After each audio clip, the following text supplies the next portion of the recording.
Good morning, good afternoon, good evening, family. Welcome back to Mistress of the Gates Tarot. I am your goddess, Alicia. Excuse the sun. I'm not going to try. Good morning, family. Welcome back. Welcome back in. It's been a minute. I had a few days off to re-energize, to celebrate with family. But I am back.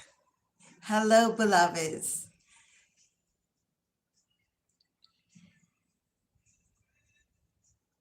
Hey, Saj. I see you in the room. And I see the trolls already coming in, too. I see they coming in. Come on in, family. Come in and join us. It's another beautiful day full of sunshine. Let me go ahead and put some information in the chat. As you come in and join me. How y'all doing out there today? Hope you're having a blessed and beautiful TGIF Friday. Yes, it is Friday, y'all. And for those of you that have the pleasure of having the weekend off, today starts that beautiful weekend. So come on in, join the chat. This is a collective reading, which means you take what applies and you use it to your highest good. If it does not fit, do not force it. Simply let it fly and rest where it belongs. Your message will surely come through if you decide to stay tuned.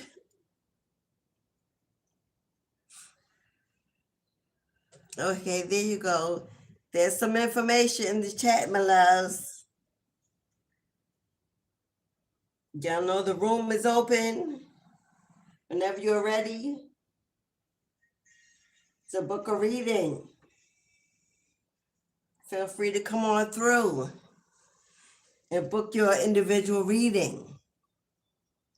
As you can see from the thumbnail and my pre-shuffle, the card that came out, it simply said, they doubted you before, my love, but not again, not now, not anymore.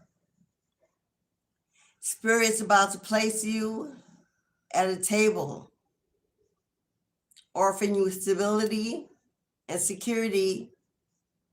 They will wonder how, who, when you became this mature, independent, elevated, well-bodied individual. When did you find the energy to get back up, push through, stand up on your own 2 feet? They pay close attention to your every move. They thought you were defeated.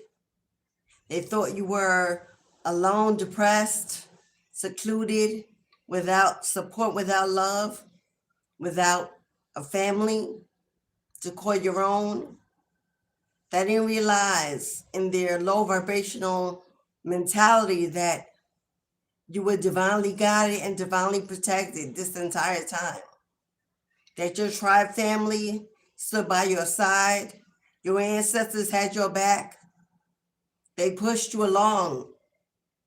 They leveled you up. They taught you to be your own person, using your own thoughts, finding a new direction, opening up new doors, walking through new dimensions.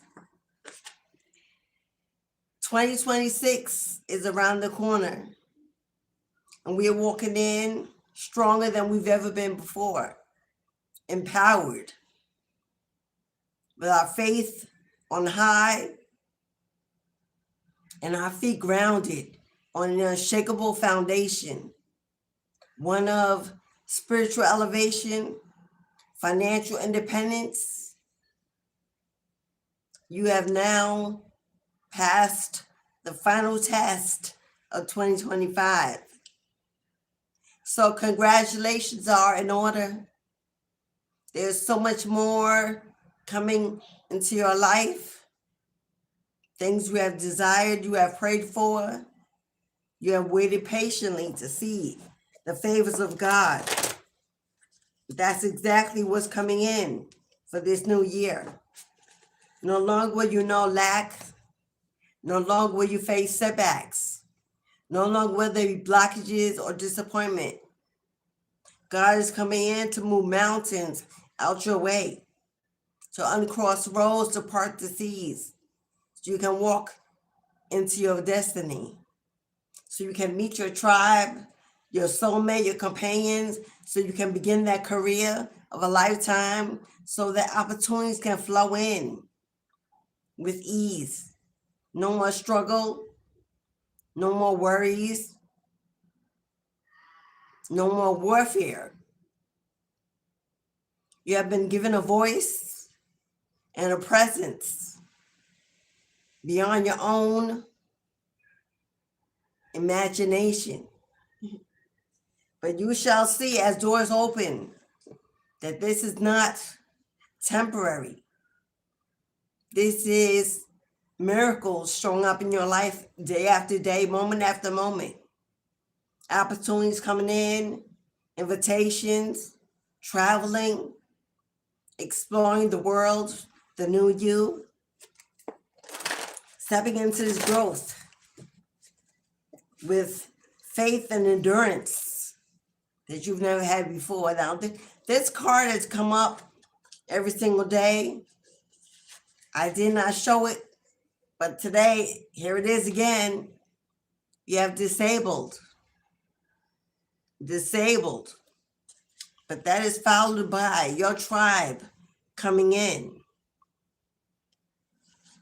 Now, you may have felt disabled in your life, in your finances, in your health. You may have felt as if you were forced to sit in some kind of wheelchair without the ability to move, to make moves, feeling stuck, unsure where to go. But God says, if you have been going through any kind of disability in your health, in your body, in your soul, in your mind, put it away.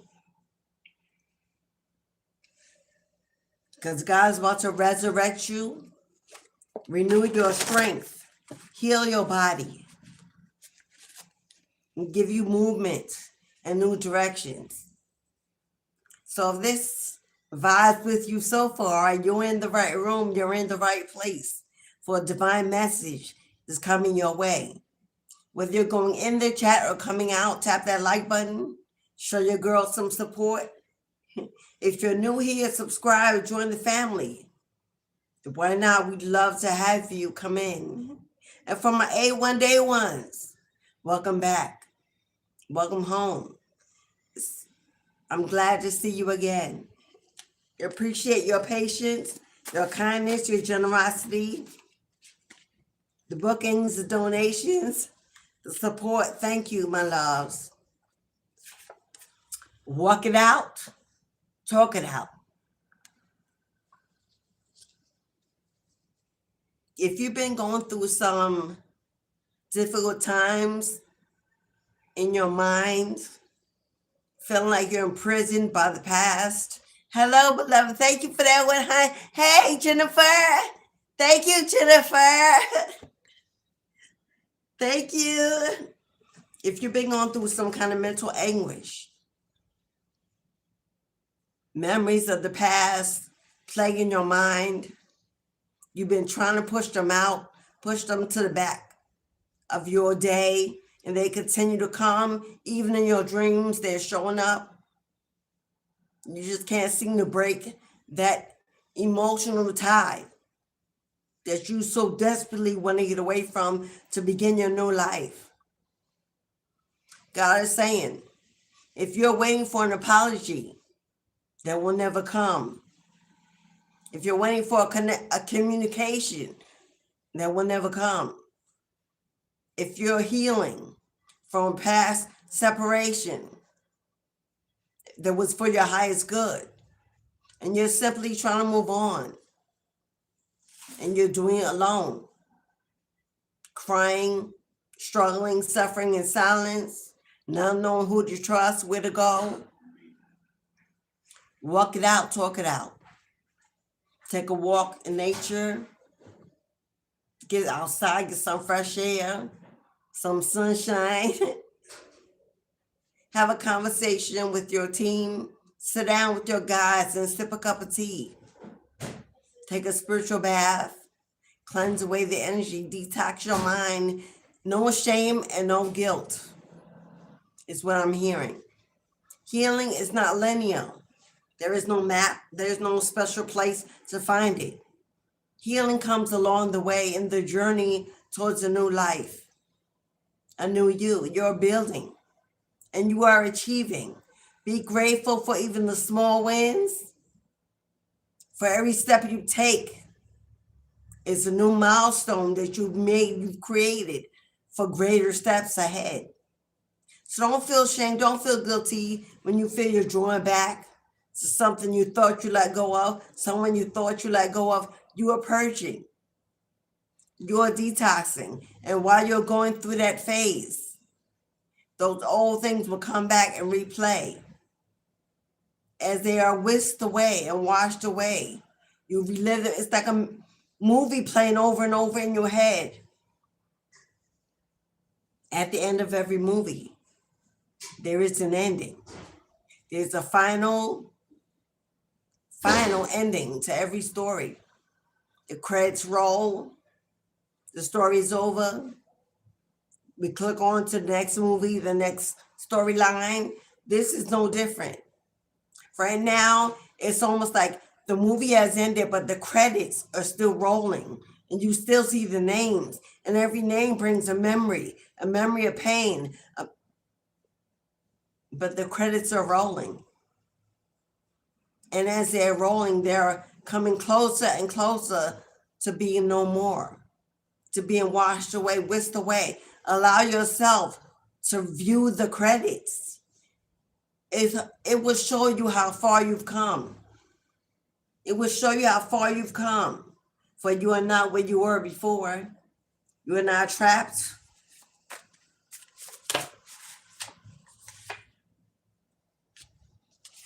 The next season will bring joy. The next season will bring joy. The next season is going to bring happier, healthier times, brighter days, a stronger you. This temporary season is the last lap of the race, the last egg in the dozen, the last flowers left of before winter snow falls in and erases all that was. When spring comes, all that will be will bloom and blossom. So will you. I just saw the number 4, which represents support, stability, astrology. Now, you may be in the pursuit of beginning. Hello, thank you, beloved. You may be in the pursuit of beginning a spiritual practice.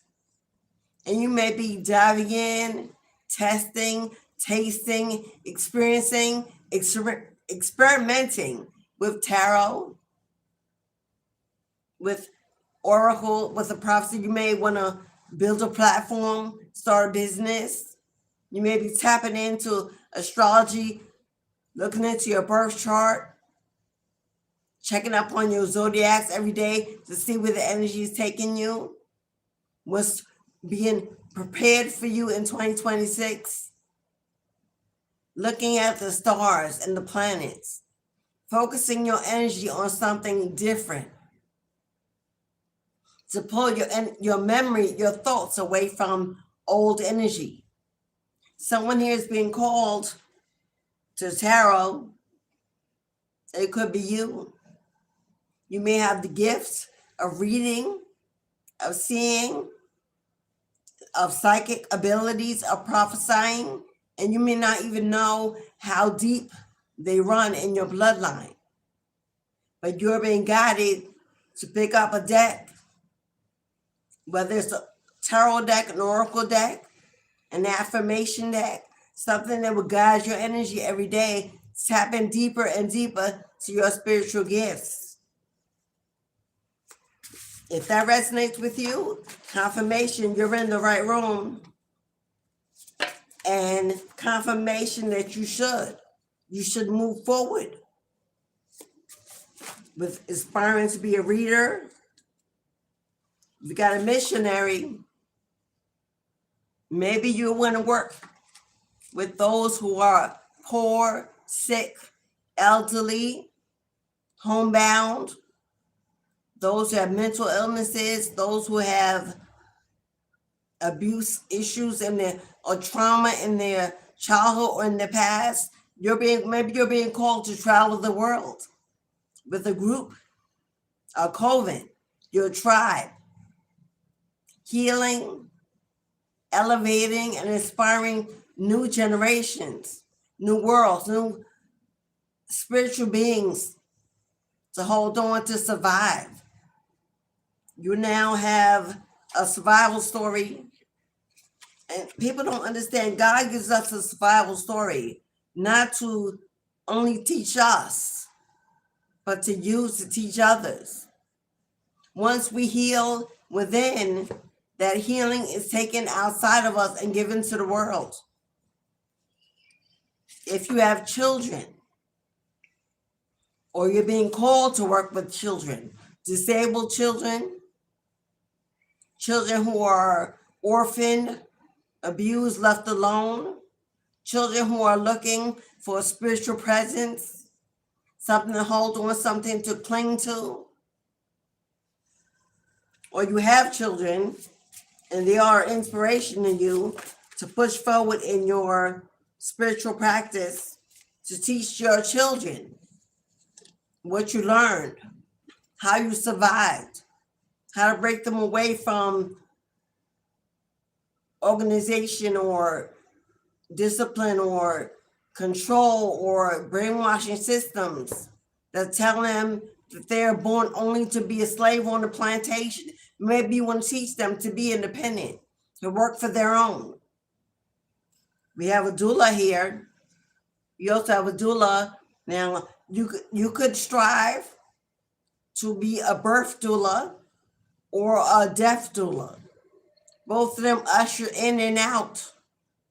One helps bring forth life, and one helps usher life to the other side, to the afterlife. These are divine spiritual assignments that the divine is throwing out on the table today. If you're interested in any of these assignments, then you're being called to tap in deeper, to do your research, to network, to partner up, to find mentors, to learn, to expand on these gifts. We have a missionary, a doula, an astrologist. We have somebody that works with the disabled or works with children. But God says you will not be doing this alone, beloved. You have a tribe coming in. God is sending you supportive people, supportive energies, so that you will feel a part of something bigger, something aligned. Now, many of you know I have a Soul Tribe family membership on this channel. You can join if you're looking for a family, if you're looking for a tribe, a place to belong. You can join membership, the VIP exclusive room group on this channel, and become part of our Soul Tribe family.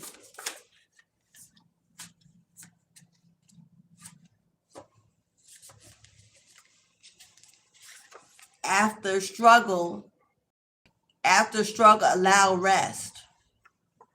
Allow rest. You have been through so much. Your royal bloodline is coming through to let you know when you need to rest, when you need to take a day off, time for yourself, get away, retreat within, go in solitude or hermit mode. Do not feel guilty about taking rest. Do not be so tied up in the material world that you believe taking a rest is costing you an opportunity. Every opportunity that's meant to be yours will not miss you. It will wait for you to catch up. It will be there when you arrive there to meet and greet you, take you where you belong. Do not feel guilty when you need to rest. Along this journey, this pursuit for spiritual elevation, a spiritual entrepreneurship, the most important thing you can do is know when you've had enough, when your body needs to shut down, you need to pull away. Many of us in this practice wait until we are at our wit's end, when we are so drained, when we cannot go another day to finally break away. I am so guilty of that. Once you're in your calling and you have a presence around you and you have those that you serve, those that you heal, you inspire, you mentor, you tend to almost not want to pull away for yourself. You feel guilty. They need you. They want you. They're reaching out. But God says, you first, and then the rest. You first, and then the rest. God did not put you here to pour from an empty cup. God did not put you here to serve others while you are depleted in the process. We know that we are a lot stronger than many others. We understand that we are gifted. But God says, remember, you're still in human form. That flesh still bleeds. It still hurts. You still know pain. You're still human. Don't forget. Thank you, beloved. Thank you, hey, Miss Kelly Price. Thank you, beloved. Thank you, Kelly. God says, look, rest, retreat, and get away whenever you need. The world will wait for you. Your opportunities will wait for you. Your audience, your tribe, it will all wait for you. God will not give you more than you can handle. But you need to know when God is saying, step back, step away, this is too much. You're about to break. Because the takers will never stop taking as long as you keep giving. You have to be mindful of how much energy you have to give and how much energy you need to keep for yourself. Don't let your calling be a burden. Don't let your gifts be siphoned by others. You are here to teach. You are here to teach. You're here to guide, to lead, to advise, to mentor, to influence, to advise. You are not here to be a sponge. You're not here to be drained. You're not here to overgive. You're not here to people please. That is the old you, always trying to creep in. But once you feel that energy creeping in, be mindful of it and pull back, pull away. For those who truly love you, understand you, celebrate you, and honor you, will say, take a day, take a rest. We'll be here when you're ready to come back. And if they are not, if they find somewhere else to go, someone else to be, let it be. That is not your family. That is not your tribe. That's a temporary vampire coming in to suck you dry, take whatever they can and move on to the next victim.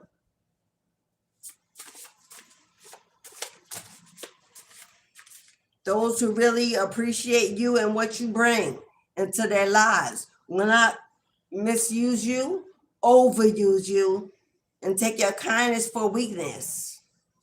Pay very close attention to who does.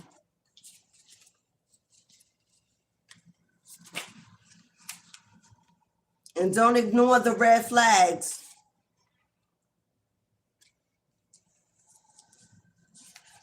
Don't trade your peace for company. Do not trade your peace for company. Light worker. Yeah, I'm talking to you. You know who you are. You've been the black sheep, the lone wolf, bullied, abused, mistreated, used, ghosted, rejected, neglected all your life by many people around you. Those who called you a friend, the only one to use your time for themselves. But when you needed, where were they? Waiting for the next time you were available for them. Be careful in this pursuit of spiritual entrepreneurship. Keep your friends separate. I can't say this strong enough. Keep your friends, your tribe, your family, those you love and cling near, that which you present. Keep them separate from your work. Keep it separate from your work. You'll be pulled in so easily when you connect with another in your work. Keep your work separate from your home life. Should be outside of your work. And like on your 9 to 5, it's no different. It's no different in your spiritual practice. Don't get them twisted. You go to work 9 to 5, you say hi to your coworkers. They know you, you know them. And when you go home, you leave your work where it belongs. You don't drag it home, you don't bring it home. That's not where it belongs.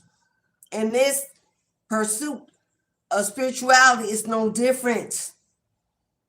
Do what you do in your healing work and then pull away, close down, and live your life separately. For if you intertwine them, you will find out that people who are healing, who are on their journey,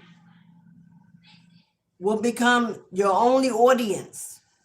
And if you have elevated beyond that experience, it will only bring you back down, suck you back in, pull you back to the beginning. Allow people to receive of your healing energy and move on. Build their own lives, pursue their own goals, pursue their own growth, elevate as you move on to the next assignment. Your assignments are not your tribe. If you're elevated, if you're at a level,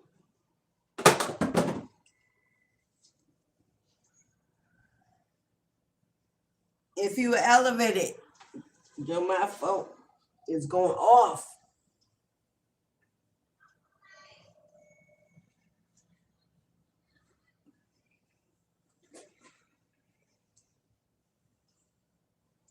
I don't know what this is, but they're going to have to wait.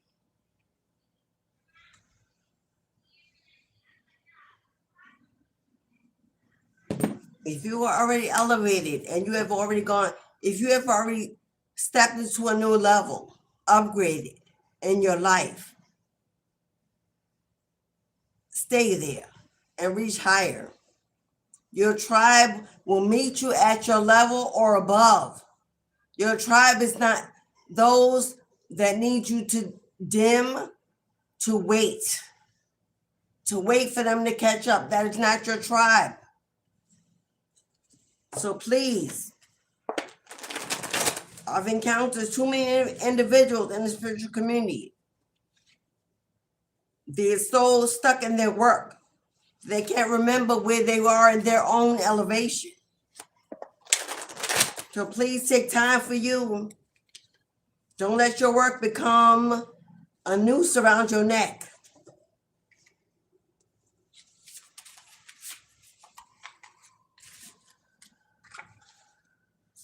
Light and dark. Light and dark. That is your spirit team letting you know that your dark days, those shadow days, that is also part of you, a very important part of you. Not only the good days, the brighter days, the sunny days, the pleasant days, the achievements. That is not all that you are. You are your shadow, you are your darkness, you are your anger, you are your fear, you are your rage. And to honor those parts of you as equally as you honor your kindness, your generosity, your goodness, your achievement. Honor your rage, your boundaries, the days you don't want to be bothered, the days you don't want to speak, you don't want to connect. Don't feel like you are being selfish. Don't feel like you're being detached.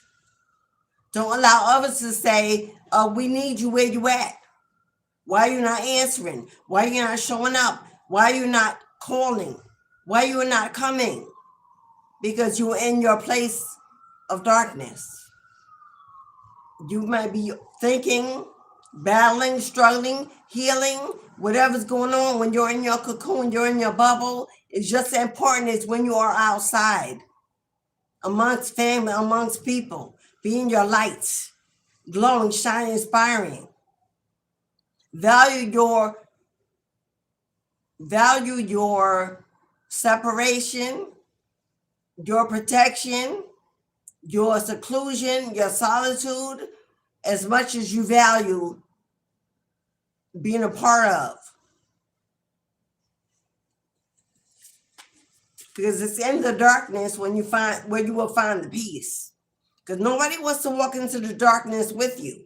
Oh no, they only want you when you're showing up in your light. And they can receive that good energy. Nobody wants to be bothered when you're in your shadow and you're in your darkness. They don't want to be there to listen, to help, to lift you up. They would rather wait until you're in your light. But in your darkness is where your peace is, where your comfort is, where the silence is. Value that time as much as you value being there for everyone else. Showing up for everyone else, doing for everyone else. Because in the dark is where you rest. And the darkness is where you find your spirit team, your ancestors, your divine energy. Right now, we're in winter's, I think December 20th is winter solstice. It's also the new moon in Sagittarius. We're going into the winter season, at least here on the East Coast. The world is about to become more still than it's been all year. Snow covers the earth. The cold air keeps people indoors. The world settles, it stills, it calms, it quiets. This is when you are in your preparation for the spring. This is the season to rest, to retreat, to give in, to listen, to meditate, to plan, to journal, to recuperate, to regenerate, to heal. This is the season of healing. In the stillness, be still and know that I am God. In the stillness, knowing that God is preparing you for the spring. When the world opens up, everything blooms and blossoms, and we get busy again. Before busy time is here, allow this resting period to rejuvenate you, to rebuild you, to heal you, to comfort you. Get a good book, buy your teas, get your winter supplies, get that blanket, get that pillow, get that movie lineup, get those apps, those whatever you need to go into your stillness period, into your resting period. No guilt, no shame about resting.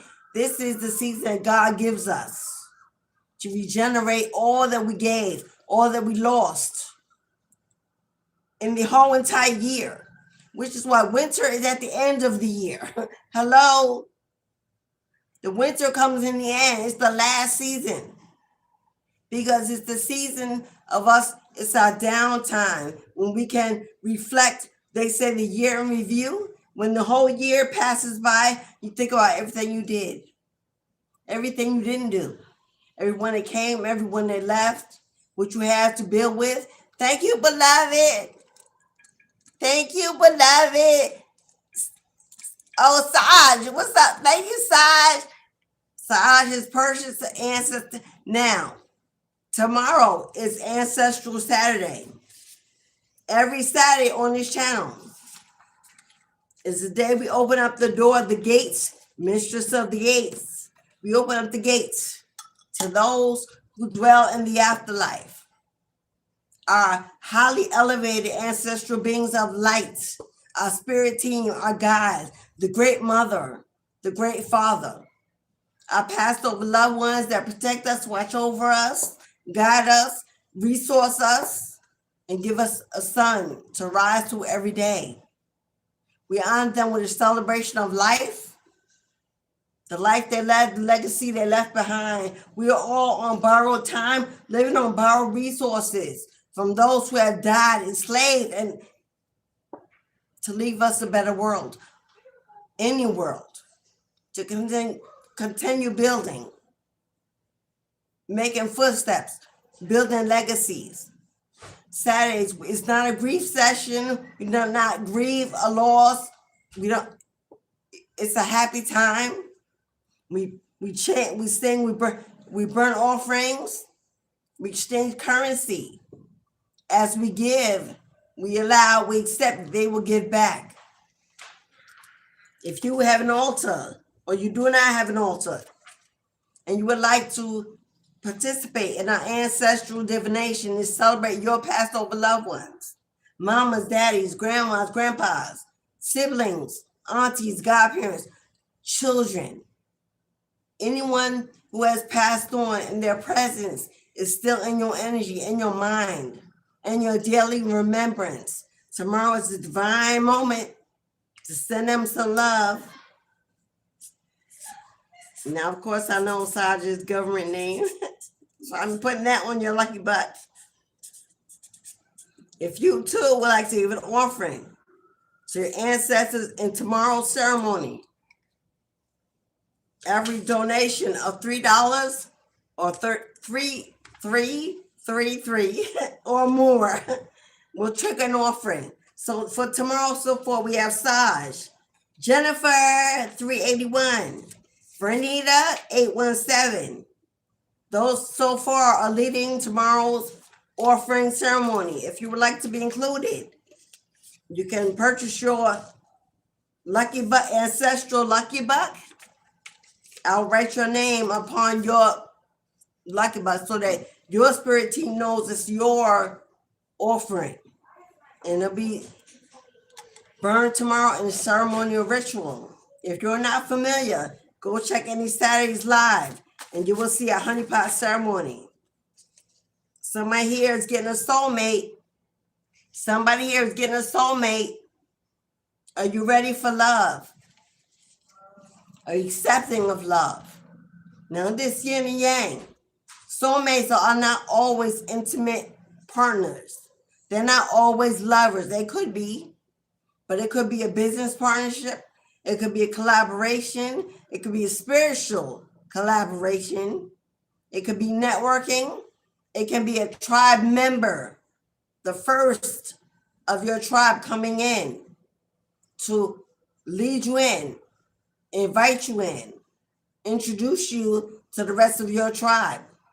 But someone is getting a yin to your yang or yang to your yin, which means if you're a man, this will be a female. If you're a female, this will be a male coming in. Support, compliment. You could be building together, working together, planning together, moving together. Especially if you are being called to missionary work. Especially if you're being called to missionary work. If you're not familiar what missionary work is, you can look it up. Pressure. Now we know that diamonds are not created without pressure. Diamonds are not created without pressure. If you know that your life has been one experience of pressure after pressure after pressure, God is building a diamond out of you, indestructible, unstoppable, a glow, a shine, irreplaceable by any other, a gem. Now, now, for those of you who are getting a partnership, whether it's intimate or not, either you are being put in this person's life to put pressure on them to become their higher self, to elevate them to be in their diamond, or they're coming into your life to do that with you, to awaken you to your higher self. We have a coach here. We have a coach. Another spiritual assignment. You are them. Either you're a spiritual coach, which means use your voice, or they are a spiritual coach and they use their voice. Or you both are here to be spiritual coaches and you will partner up. You will celebrate one another, help build one another, help support one, give each other confidence or courage to do this missionary work together. We got voodoo here. Voodoo in your bloodline, in your lineage. Now, voodoo, if you're attached to African diaspora, Haitian diaspora, New Orleans, Nigeria, Ghana, South Africa, Haiti, the South, and you know what I mean by the South, those swamps, those bayous. If you grew up around that or your family is from that area, then you are being called to step in to your higher abilities to learn, to teach others, to safely practice the old-time way, the ancient way. Come on now. Come on. Hello? It says start that business. Start that business. And we got never again. Never again will you allow the judgment of family, of religious constraints, of conflicts, whatever it is that's been holding you back or held you back from starting that business, getting to spiritual business, stepping into your destiny, picking up your assignment, tapping in, diving deeper, whatever it is that had you on pause, overthinking it, confused, delay, in fear of it. Never again. They doubted you, that you would ever make it, you would ever rise, you'd ever find your way, you'd ever be independent, you'd ever say no, you'd ever walk away. They doubted you, beloved, but they don't now. You've got watchers, stalkers, admirers, followers. You could have a platform or some kind of social media presence. If you post, if you speak the word, if you put yourself out there, if you're teaching, inspiring, motivating, influencing, mentoring, if you pick up your spiritual armor and put on that robe and picked up your cross, your shield, never again will you be doubted, questioned, attacked. Your power has been shown, has been revealed. And it's more than you even know. You may not even see what others see. You may be humble. You may be humble. You may not even see the power that others see, but they see it, and they've seen it from the day you were born. Family, friends, mates, even some of your children, they've seen it. It's intimidating. They've been afraid.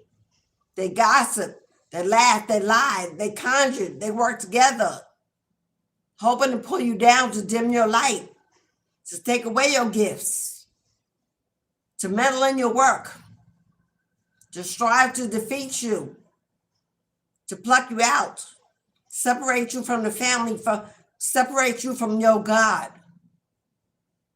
But never again, my love, will it be allowed.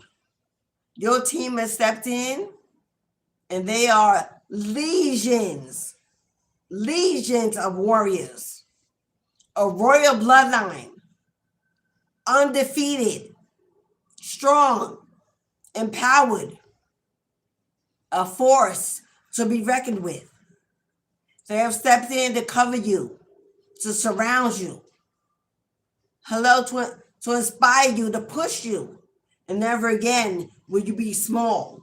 Never again will you be small, hidden, blocked.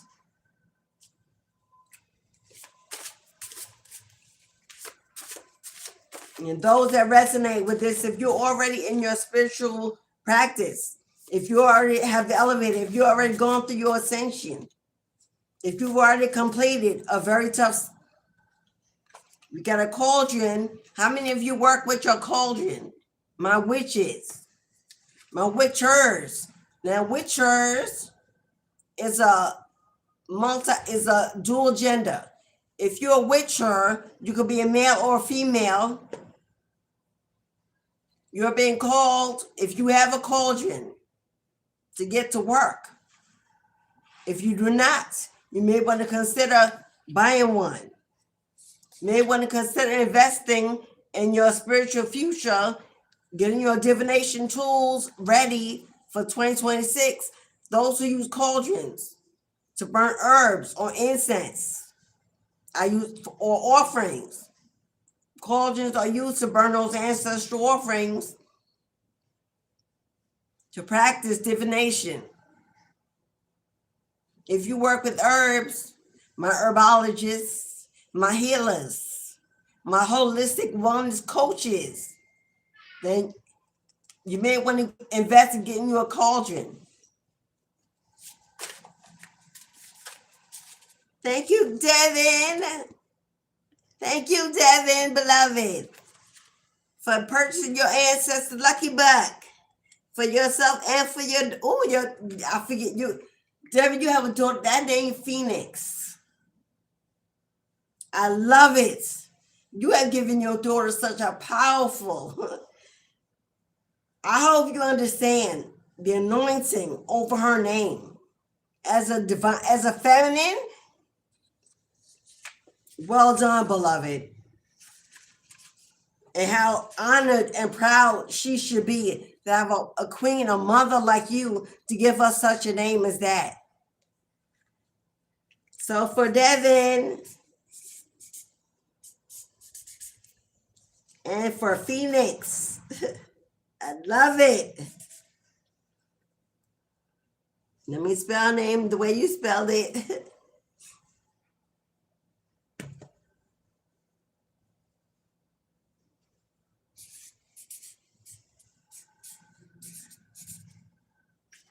Of Devin and Phoenix, and your offerings will be burned together. One bloodline for Devin and for Phoenix. Thank you, beloved. Thank you. Tomorrow's lineup for the ancestors is becoming beautiful. They're going to be so proud. So proud. Inner peace.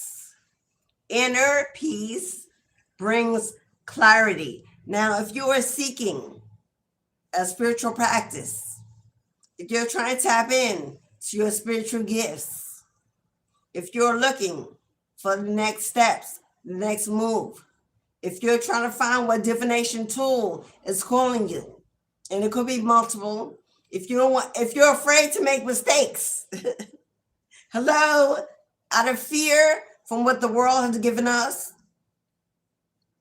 I too, when I began my spiritual, well, it started when I was a child, but then there was a period in between.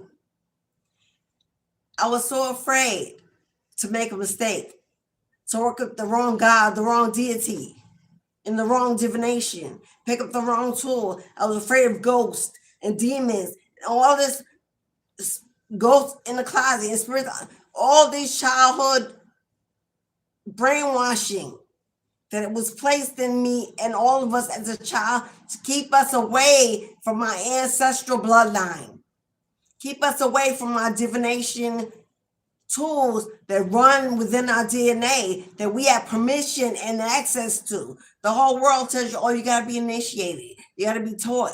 You got, au contraire, mon frère, if you sit, if you call to, if you reach for, if you speak to, if you connect with, if you pray to, if you listen, if you open the gates, the dimension, the portal to your divine beings, your ancestral bloodline, they will give you your permission without question. They will guide you in the right direction. If it comes to you, if you're called to it, then it is already a yes. You're not guessing. You're not confused. Whatever's calling you to it is a tool that your bloodline use. Your Akashic records is being reopened. You're receiving downloads and upgrades, and your vision is being clearer. Your gifts are being stronger.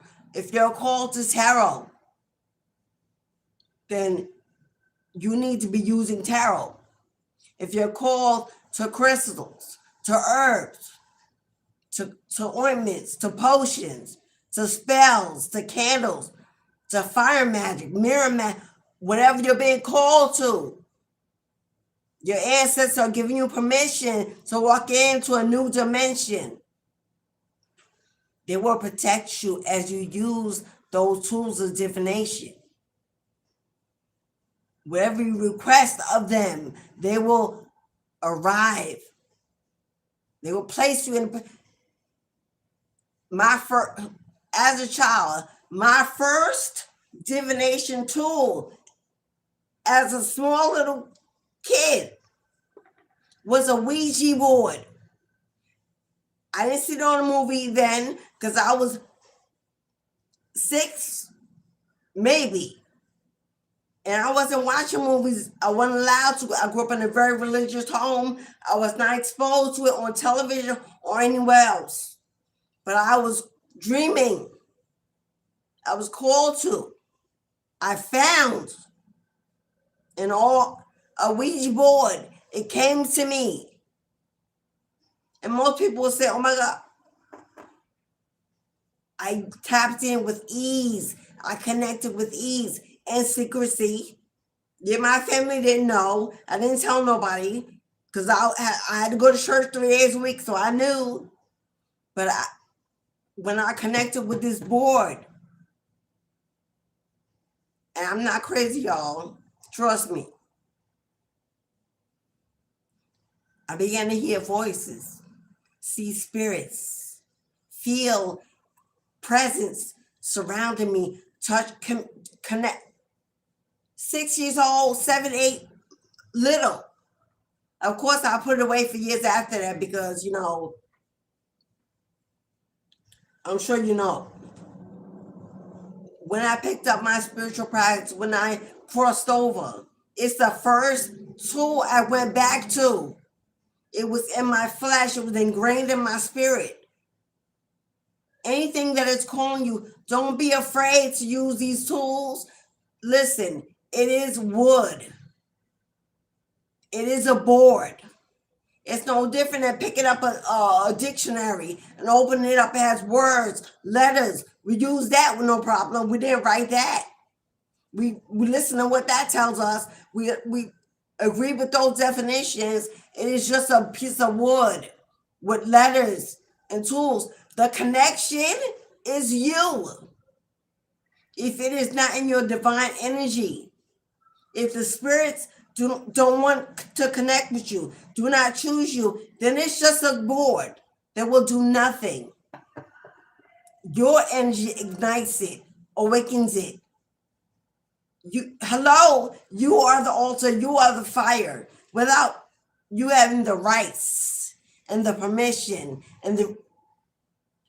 it cannot work. It don't work by itself. Don't believe what you see in movies. That ain't how it works, honey. You could be there all day trying to use something. If it's not for you, if it don't want to connect with you, it won't do nothing, including tarot. So that's for online. Allow God to reveal your destiny. What did I just say? I didn't even see that car sitting there. Allow God to reveal who you are, what you can do, why you are here, and what is connected to you. Everybody can't use a Ouija. I know that. Because if you are in a dark, demonic, karmic energy, then those energies are waiting for you to feed off of you. And hello, if you are of the light, if you're pure of nature, if you have divine royal bloodlines, if you are a priestess or a priest in your past lifetimes, then that is who arrives at that board to meet you and greet you and direct you and guide you. Any tool you pick up, no matter what tool it is, lives off of your energy, the energy that lives within you. So anything negative is happening is the outcome that is from you. Ain't no magic flying around. As within, so without. So can't nobody tell you what you can't utilize. You know what you can. You signed a spiritual contract. You signed a spiritual contract before you came back here. And that contract already had tools that were given to you, that would be available to you when you got back here. We forget them because the world comes in to divide us, to detach us, to brainwash us, to confuse us, because the powers that be don't want you to tap into your power. The powers that be do not want you to come in and connect to your power, especially if it rises above theirs. Absolutely not. But your spiritual contract says you have a power untapped, unknown, yet to be discovered. And God says, what are you waiting for? Everything that you need, everything that you desire is waiting for you to arrive to pick it up, to claim it, to possess it. And don't you let anybody tell you, oh, that's demonic, or that's evil, or that's toxic, or that's... You know what you tell them? Mind the business that pays you. And my business, don't pay nobody else. Yours will not pay their bills and should not be paying their bills. Tell them to mind the business that pays them. Don't worry about what you're doing, how you're speaking, how you're living. We got potions. We got a lot of witchery, a lot of craft here. A lot of craft. Potions are those workers that know how to mix, brew, conjure, concoct for healing, for energy work, for transformation, for alchemy. If you know, you know. And you've been called to work with waters, again, herbs, to make teas, tinctures, oils, ointments, floor washes, baths, elixirs, yoni steams.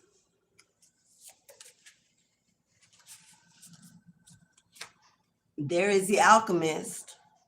There is the alchemist. Somebody who transforms energy. Somebody who transforms energy. Turns every negative into a positive.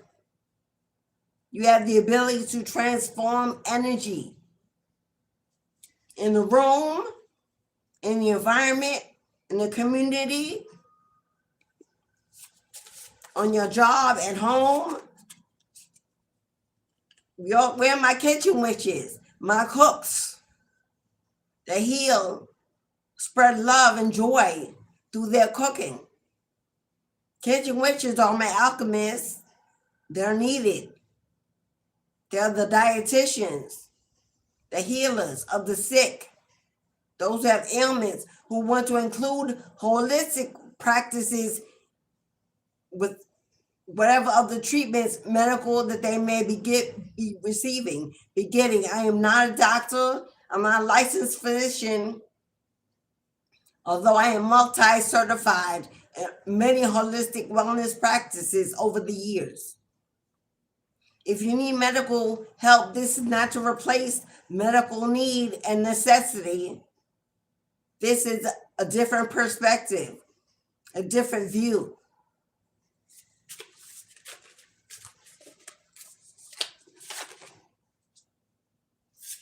You did it alone. You did it alone. Remember that. Oh, they doubted you, beloved. They doubted you. Why? Because they weren't going to help. They weren't going to support. Matter of fact, they were going to lie, gossip, abandon. They weren't going to help. They made sure there were others that weren't going to help. Remember that you did it alone. You survived. You thrived. You broke through. You broke through.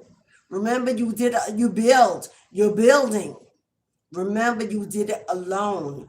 And when you finally get to sit on your throne and straighten your crown and receive your reward, your blessings, your abundance, remember, you did it alone.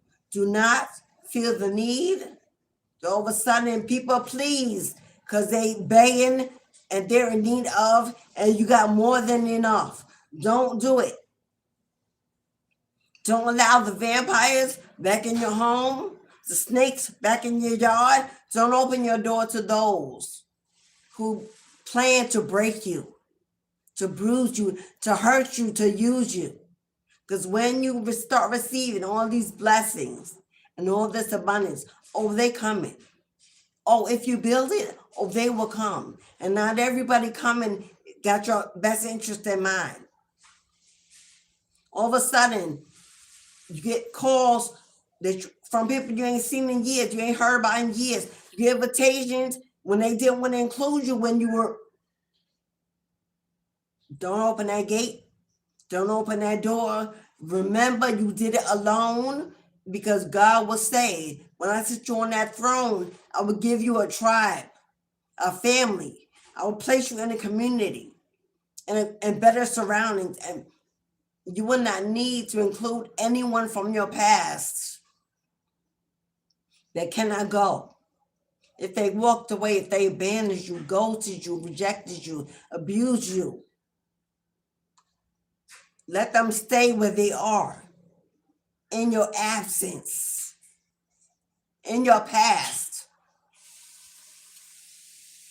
Don't feel obligated to go back and heal.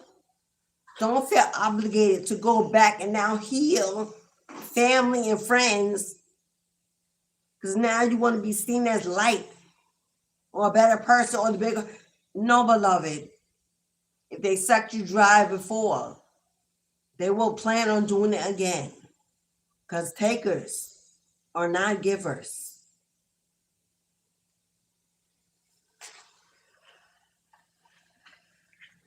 Because when you receive this manna from heaven, your abundance, your rewards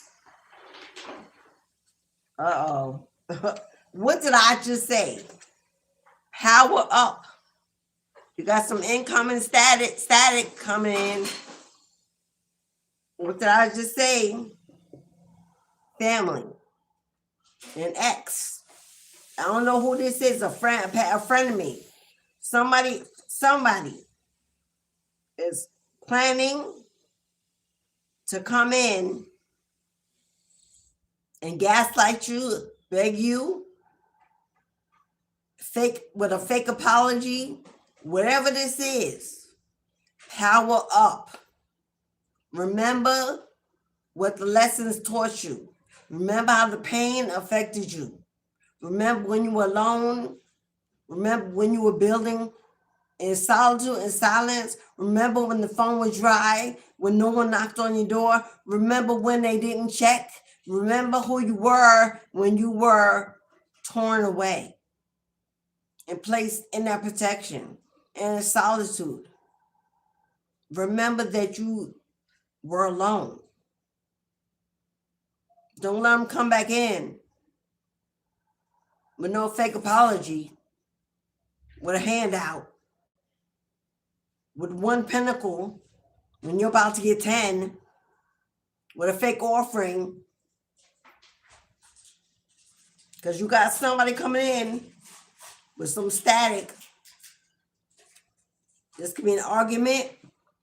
This could be a disagreement. This could be a family conflict. This could be sibling rivalry. We're going to see if we can figure out what this static is coming in. But it's coming in as soon as this fertility shows up. As soon as your blessings come in and your money begin to flow and your abundance begin, as soon as it shows up, here they come. Matter of fact, let's move on because now I'm curious to know who. Come on, we got Bastet. Now these are Egyptian deities or gods or goddesses. We got Bastet, the black cat. Now, if you've been seeing a black cat, if it crossed your path, Bastet comes to offer protection. She's a female presence. She comes to offer protection and to see what you cannot see. She's a night watcher. We got Mama Lilith, if you're a daughter of Lilith, and daughter, not a masculine energy. She protects and looks over daughters, female energies. Hello, if you're a daughter of Lilith, if you're walking into your dark feminine energy, embracing your shadow, she's here to let you know Mama is watching, Mama is calling, and Mama got your back.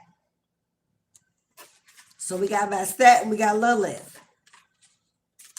If you know you're a daughter of Lilith and not of Eve, if you're an occult priestess, if you're a practicing witch, then you're a daughter of Lilith, not Eve. And Lilith shows up when it's time to attack those demons, those monsters, those snakes that you don't see coming. So she's showing up because there's some static on the way. Let's see what's going on. And we can find out. If you have not hit the like button, you could do it now while I'm shuffling a new deck. Take this moment, tap that like button, or to subscribe if you're new.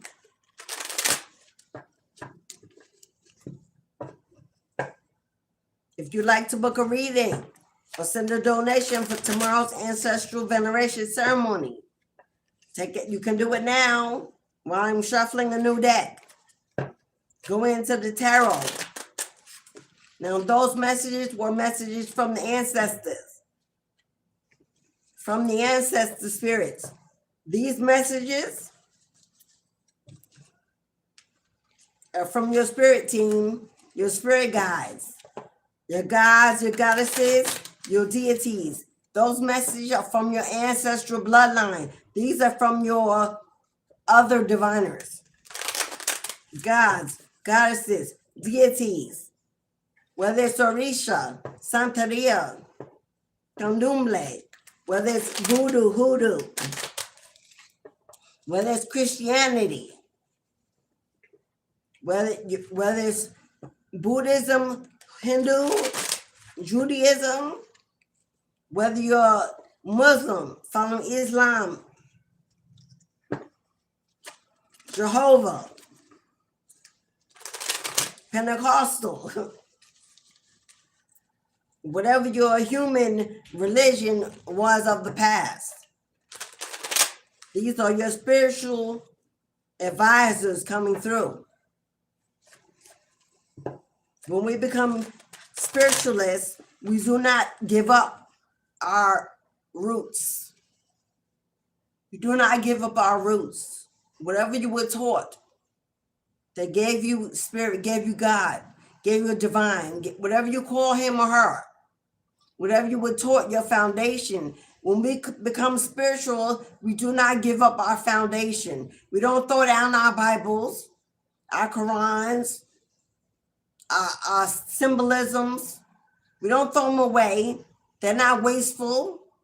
They are energies that are connected to our ancestors. Our ancestors used them as tools. Our ancestors used the Bible. Our ancestors used the Quran. Our ancestors wore crosses. They call names. They worship. We do not throw away our ancestral roots because we now believe that we're higher or more elevated. We got to throw that is not spiritual consciousness. That's the ego, meaning to be something above it all. That's not Christ consciousness. We don't throw it away. We remember and we honor our resources. We honor that which our bloodline, our ancestors utilized. Now we may utilize them differently in our practice. They might be our first go-to. The Bible is not my go-to. I do not read it the same. I do not decipher it the same. I understand now there's a tool and not a guide.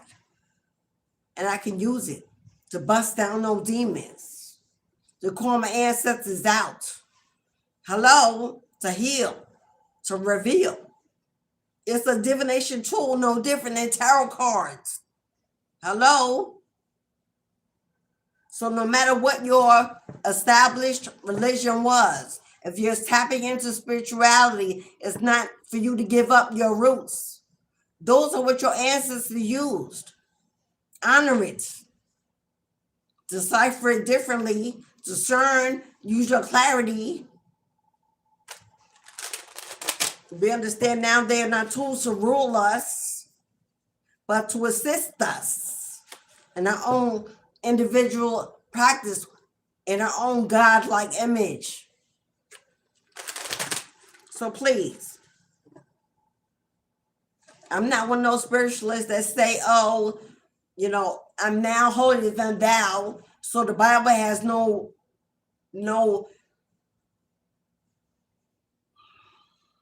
power. Absolutely not. It was my foundation. It's how I found God. Hello?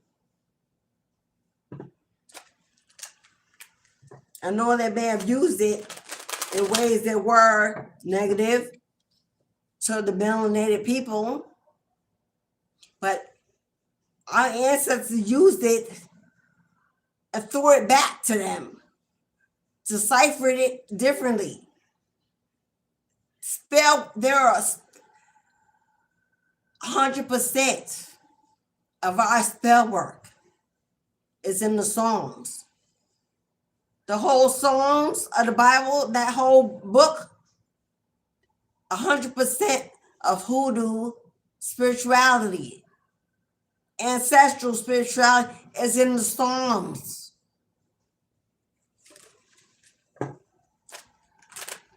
So, you take what resonates and use it wisely. You don't throw it away. We're not above it.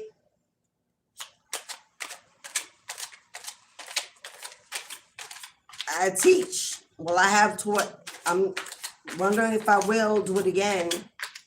Bible study and Bible class for the hoodoo, for the voodoo, for the, hello, I teach how to utilize it as a divination tool, not a guide to discipline, to control, to mishandle. There's power in the book. We got a King of Swords here. See, the sword is, we got, okay. Let's get some more. Who is King of Swords, Spirit? Now, King of Swords can represent an authority figure. It can represent someone highly intelligent, highly discerning, somebody emotionally intelligent, grounded, a mathematical thinker that realizes that the head over heart is often needed in a situation or a conflict. It can also represent a divorce. It can represent a judge on a bench making a fair decision, a wise decision. Someone that sees through the bullshit and gets to the truth. So we're going to find out who his King of Swords is.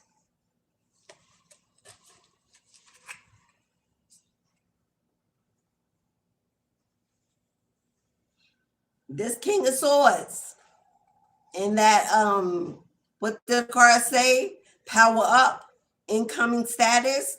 What this King of Swords is somebody in your life, in your past, or in your current energy, whether they're not, even if they're not with you physically, there's somebody that constantly has you on their mind. Somebody you may be divorcing, headed to a divorce. Whoever this person is, depressed, saddened. See all the cups to them, cups on the ground? There's 3 cups on the ground and 2 cups in the behind them. Those 3 cups. This King of Swords could have got involved in a third-party situation. Options, kept options available. There are 2 cups behind his back. That would be yours and theirs. This could have been once been a marriage, a common law. It don't even matter if it's on paper or not. This is someone who's sad, depressed, feeling alone, because trade those 2 cups, yours and theirs, this commitment, this partnership, this connection, for these 3 cups on the ground that are laid over and spilled over, empty now. Third-party relationships are over, are gone. That is no more. And now they're remembering what they sacrificed for nothing, for emptiness, for waste, for those things that lacked a foundation, lacked any love. Because whoever this person is wants a passionate new beginning. Whoever this person is with this magic stick wants a passionate new beginning with you, because this person woke up and realized you were the one, you're it. Everything they desire, everything they want. They miss your intimacy. They miss that connection. They couldn't find it with anybody else. They miss your fire, your healing element. And for those of you who are not in a divorce, in a separation, this King of Swords is you rising to emotional intelligence, head over heart, protecting yourself, healthy boundaries, cutting and seeing through the bullshit,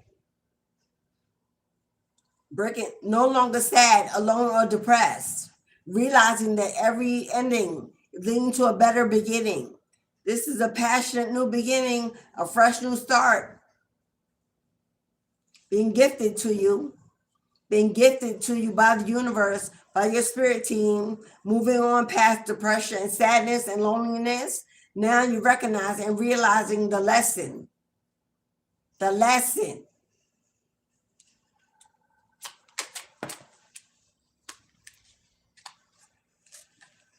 One, two, 5 cards. There's a major shift on the way, but this came out 5. 5 represents a major shift, a change. Page of Pentacles, there's a reward, there's a gift, there's a blessing, there's an opportunity. Now this could be a new job. This could be a new job, a promotion, some increase in your money and your finances, a gift coming in.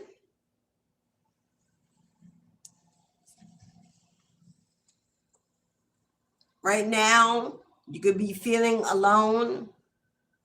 You could be feeling bored with the solitude. You could feel like you're over it. You're ready for some excitement,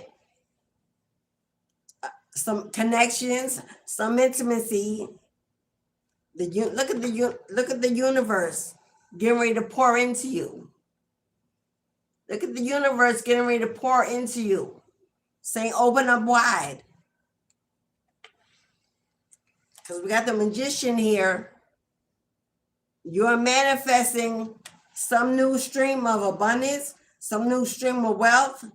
You're manifesting some gift, some reward, an opportunity to increase monetarily, financially, based on the fact that you have broken free from that depression, that loneliness, that seclusion and isolation.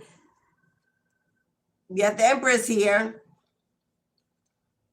Yeah, you are in your manifestation era. You're about to give birth to something that's about to be very prosperous, very fertile. Whether this is the entrepreneurship, a business, a new career, a new job, something is being rewarded to you, given to you for your survival, your patience. 3 of Pentacles, again, work. Teamwork makes the dream work. This is definitely a career opportunity, a network, a partnership, a promotion, a new job, a new career. This is you being recognized and seen for whatever this financial increase coming in is.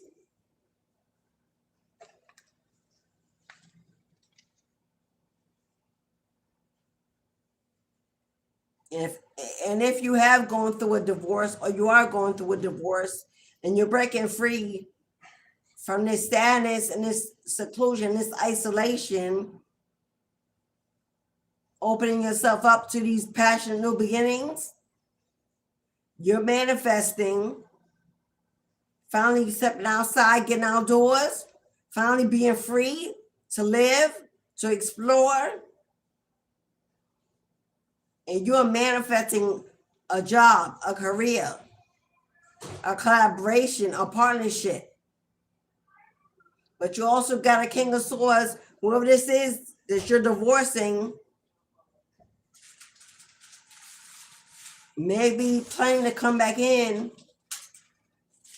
to plead for a brand new passionate beginning with you.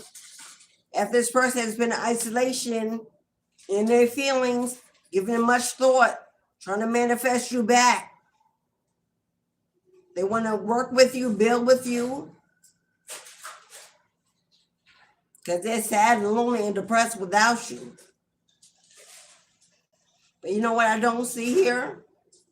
I don't see no love.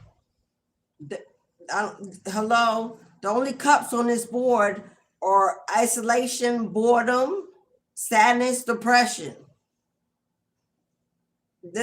I don't see no love coming out of it. I do see the magic stick. The magic stick is here. That looks like that's their priority. I don't see no love here. I don't see them offering you anything tangible, valuable. There ain't no commitment here. So if that's your story, power up. Hold on to some healthy boundaries. Make sure they're in place. Because you got somebody coming in here trying to swindle you, swoon you, gaslight you, swag you, try to get back in your bed because this person sees you becoming independent, especially financially, looking good, looking attractive, healing. If you're this empress, a nurturer, a comforter, a mother figure, you have children with this person, there ain't no love on this table. There's necessity and need on their side, not on yours. It's unequal. That will be a no, in other words. That would be a no. Because you're already giving birth to something very prosperous, very fertile. And God is sending you support, stability, opportunities for new beginnings. Don't sabotage your blessings that are coming in. What the cards say, don't sacrifice your peace for comfort, for attention. That's exactly what this is. Don't sacrifice your peace, your freedom, and your future abundance. And whatever this is being built for you, gifted to you. But someone's going to come in and give you a temporary moment of seduction.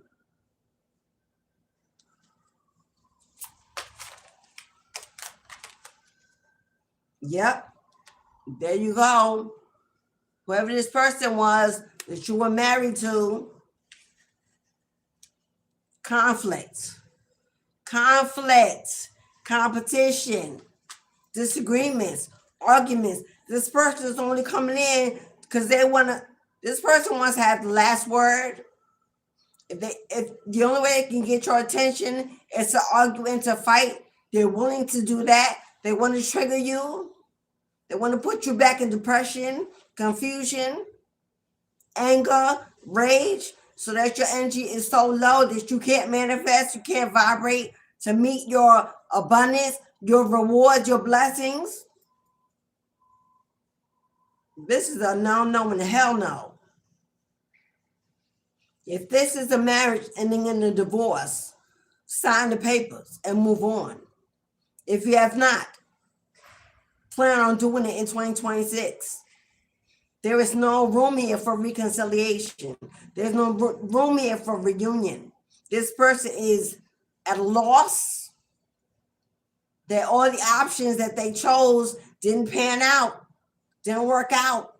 So they want to come back to old comfortable, old reliable, old dependable. That's you. Do not be another story of depression, abandonment, rejection, neglect, abuse. Don't open up that old Pandora's box, because there ain't no love yet still on this table,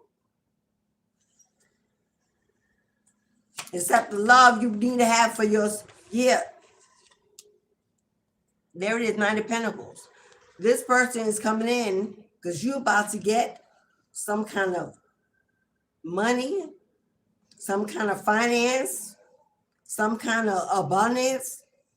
9 of Pentacles is slow moving, but this is money, finance, assets making its way to your door.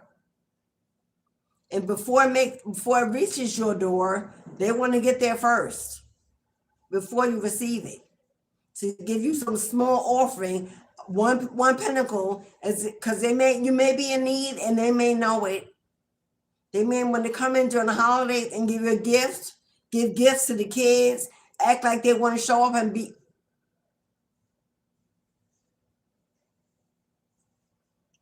But this is all they are bringing. This is all they are bringing. If you sacrifice this brand new beginning for the past to return, to come back in, join you in your bed, in your home, in your energy, because you want to trade your peace in your freedom because you're a little bored, a little lonely. And you trade your abundant future for a moment, a temporary moment of pleasure or acknowledgement or whatever this is they bring in. It's going to set you back more years than you can afford. It's going to set you back more years than you can afford. God says, release the past. Let go of the conflict. Let go of the arguments. Let go of the rage. Let go of the bitterness. Let go of the let it all go. None of it even matters. When it's all over and you survived and you thrive and you can manifest, and you can rebuild and you can move on and you can live again. It don't even matter whose fault it is or who is to blame. It won't even matter. So what? It was only there to teach you. However it showed up to teach you is exactly how you needed it. Some of us got hard heads, so God got to make a soft behind. It is what it is. All God's children aren't. Some of us are defiant, strong-willed, hard-headed. Some of us are. Actually, the most gifted of us are. Hello? That's why we're forged in the fire. That's why it takes pressure to make us into diamonds, because we are the most strongest willed. We are the survivors. We are built to resist, to overcome. And often God has to say, well, you're the ones that got to give the most pain to, not only because you can't sustain it, because you need it to move, to shift, because you're so hard, built so tough. It's both a blessing and a curse. So at the end of the day, when the ashes are blown away, you get a new foundation to rebuild. Who cares where it happened, when it happened, or who did? Who cares? Thank your past for allowing you to walk into a beautiful new future without them. Now you understand how to see everything that will appear in your new beginning. You will discern. You will have clarity. You will see beyond human ability. They have elevated, that pain has elevated you to your purpose. And without it, you will stay longer. So thank it for pushing you forward.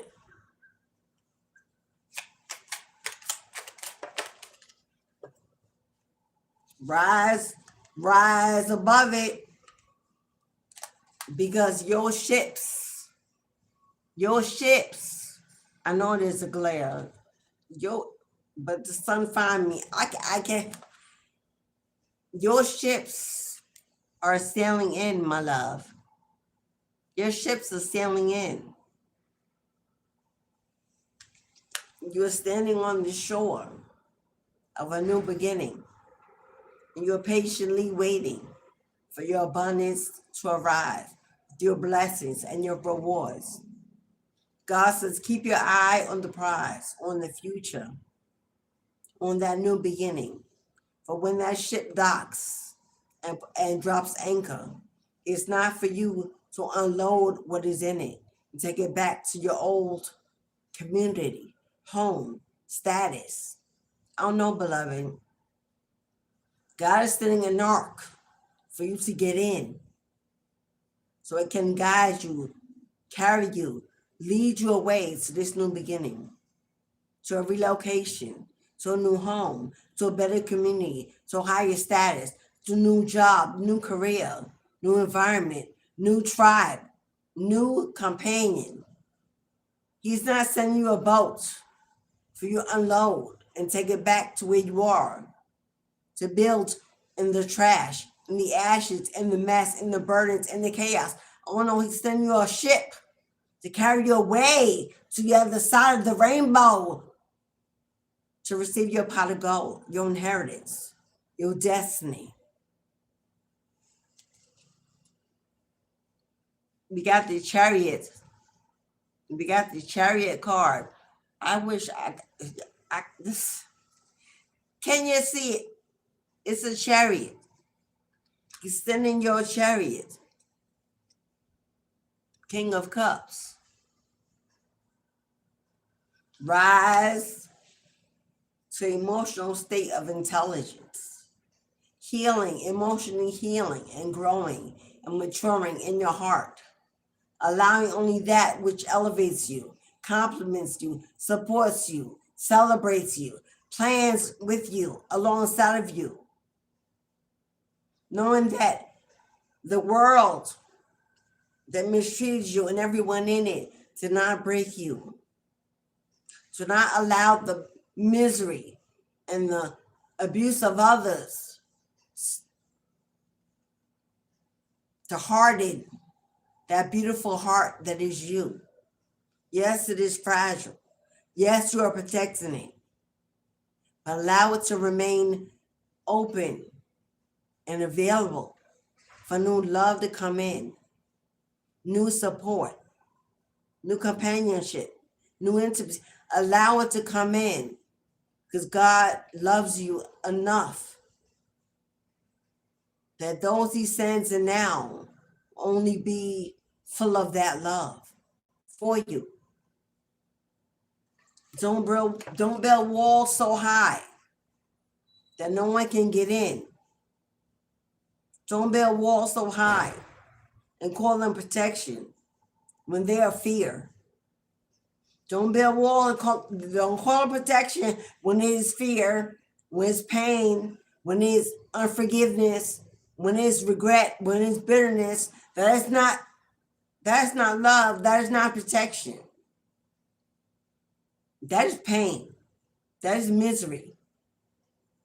No one should strive to be alone, to even be single in terms of what single is. I ain't talking about marriage on paper because I don't condone that. I don't promote that. I'm so far from that brainwashing system, not mine and not theirs. Don't confuse protection around you with the fear to include others in your surroundings. It's so easy to do so when there's truly a lack of trusting not others but yourself. It's a lack of trust with your own confidence, security, self-esteem, self-control, needing to be alone at all times. It's not that you don't trust others, you don't trust your own level of self-control in the presence of others. So if there's shadow work to do, then do it. We've all been there. It's not a judgment. It's a call. It's a realization to break that denial. So afraid you'll be torn back, driven back. It ain't about nobody else. It ain't about what they can do to you. It's about not trusting your own strength, your own ability, your own commitment, your own perseverance, and blaming it on everyone else and what they've done and what they can do when it's you. Won't allow God to show you how to love all the parts of you, even the parts that were broken, abused, used, mistreated. And realizing that the new you will remember the old you, but will no longer need it or crave it or allow it to take over and control the new you. And if it does, then the new you has not arrived. And don't be so stuck in your ego to think that you have and you have not. Because God will show you every time what level you really on. If you're still triggered and bothered and afraid and confused and sheltered, then your ego is lying to you and you're in denial of work that you still have to do. You're still blaming and shaming and want to be seen as a victim of everyone then your ego is lying to you. You ain't healed. You're not healing, not elevating, not ascending. Just your ego wanting to be what it sees in videos online and others. But they've earned that. They've done the work through blood, sweat, and tears. They went through the fire. They dealt with their pain, their demons. They stood in front of their demons. And that cannot be bought. It can't be pretended. It can't hide behind the mask of the truth. Not for long.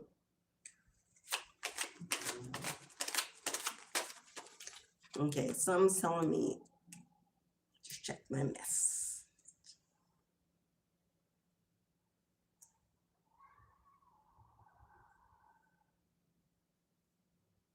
Okay, beloveds. You know at all times, the gate is open.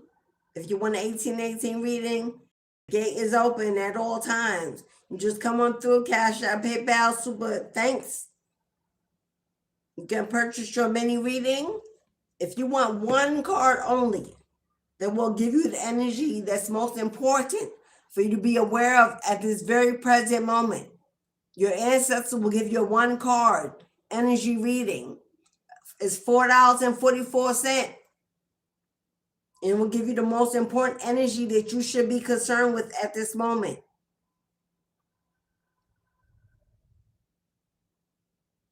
If you want a full mini reading from your spirit team, 1818. If you want to purchase an ancestral offering, a gift of currency tomorrow to be burned at our honeypot ceremony, $3.33.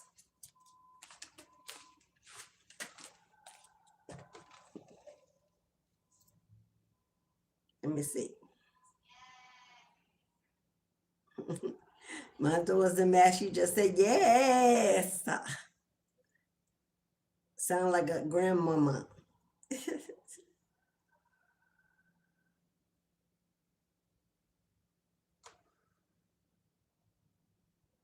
Okay, Saj is still in the house. I see you, Saj. Saj is my wonderful moderator, putting all the information in the chat. If you'd like to book a reading, that's how you book it.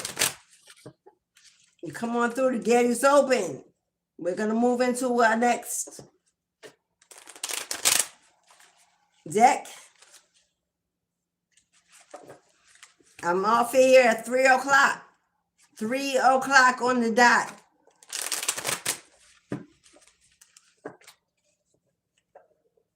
So, you got till 3 to book your reading. I've been gone for a couple of days. I'm giving y'all some extra time and my energy.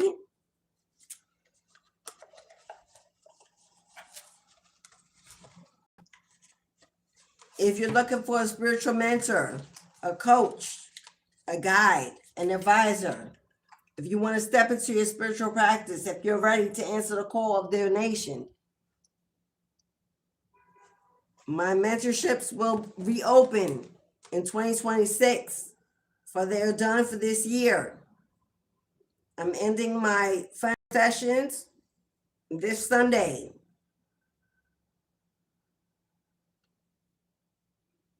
But if you would like to get on the list for mentorships for next year, that beginning in February will be the first unit. That is how you get on my list. $250 deposit by January 15th. By January 15th, $250 deposit puts you on the list to begin your mentorship in February. If you're interested, send me an email. I will send you the agenda, the breakdown. Once you leave your deposit and your mentorship begins in February, you can pay by week as you go.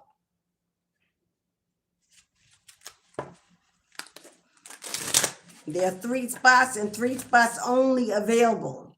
I have 3 units throughout the year. Each unit has 3 spots open, only 3 at a time. February, March, April, July, August, September. sorry, February, March, April, June, July, and August, October, November, December. And mentorships are 12 weeks. I take 30 days off in between each unit because I got it for obvious reasons. Get ready for the next session. First come, first serve. Without a deposit, if our spots available, I will let you know by January, mid-January. But if someone comes in with a deposit, they will knock you out that spot. Prosperity is the first energy out. Prosperity comes with transformation. Completing your spiritual transformation brings in prosperity and truth. Truth. Are you really transforming? Are you really awakening? Are you really ascending? If so, there's a lot of freedom ahead.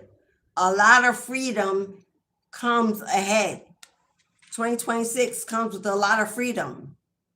Freedom to travel, freedom to love, freedom to build new careers, freedom to begin new goals, freedom to plan, freedom to be happy, freedom to be healthy, freedom to grab hold of your spiritual inheritance, freedom to spread joy and love to the universe and to others.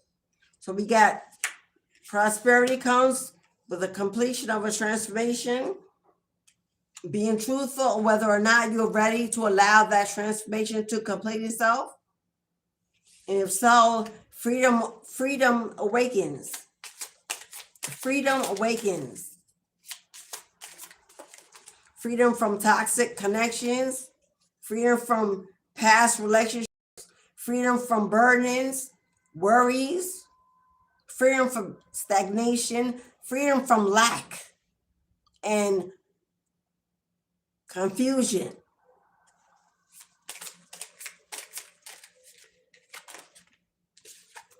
And there's a career, embarking upon a new career, a spiritual entrepreneurship, a collaboration, a partnership, a new job opportunity, a new career advancement, freedom to build this new career or to enter this new career.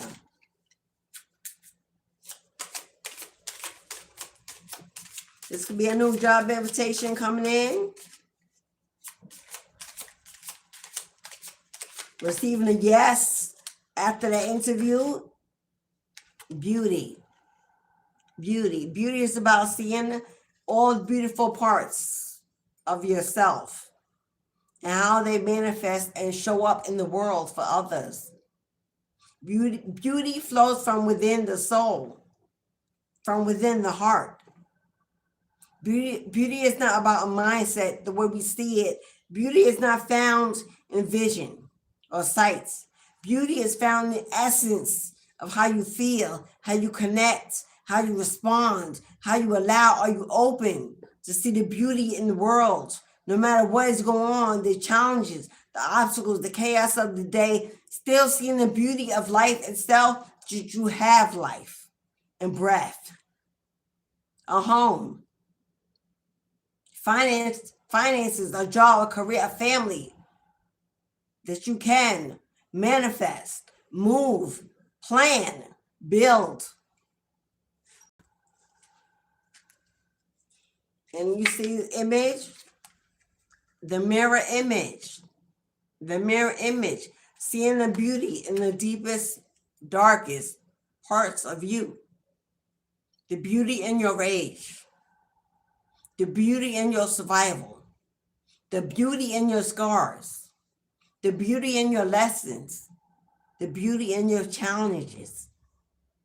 This is working on your self-esteem, your confidence, that glow, that shine, your self-value and your self-worth. This is pouring self-love into yourself, giving yourself what others haven't given you, giving yourself what you expect others to give you, so that you can recognize it when you receive it and when you don't, equally in the world.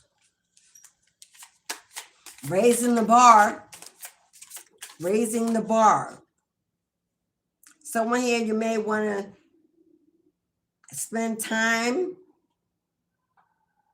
experimenting with mirror magic, the strongest form of daily affirmation, the strongest form that grows self-confidence, self-value, self-worth, self-esteem, especially if you've gone through a divorce, an ending, a separation, abandonment, neglect, rejection, even if it's in your family, in your connection.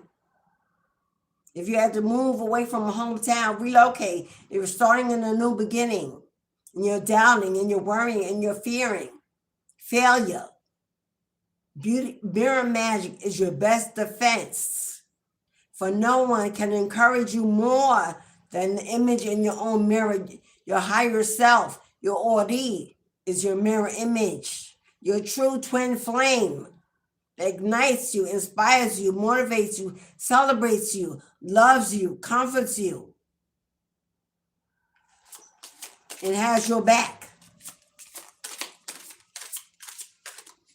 Knowing that that person resides within you gives you that feeling that you are never alone. If you feel like you are, if you have a moment of boredom, depression, go to your mirror. Speak into it. Speak life into yourself. Speak strength into yourself. Be not alone. Look at you, beautiful. Look how you shine. Look how you bounce back. Look how you push through. I love you. You said we have love to give the world. And I am here to let you know you were never alone. I got your back. When no one loves you, count on me. I will love you. I will embrace you. I will support you. I will celebrate you until we find our true tribe. You and I, we got each other. We will continue to lift one another. Speak to your person as if it's your best friend. Grieving, yeah, this is someone you've gone through a loss. There's divorce on the table, there's a separation, there's an abandonment, there's some emotional abuse, some mental anguish, some sadness, some loneliness, some isolation, some confusion, worry.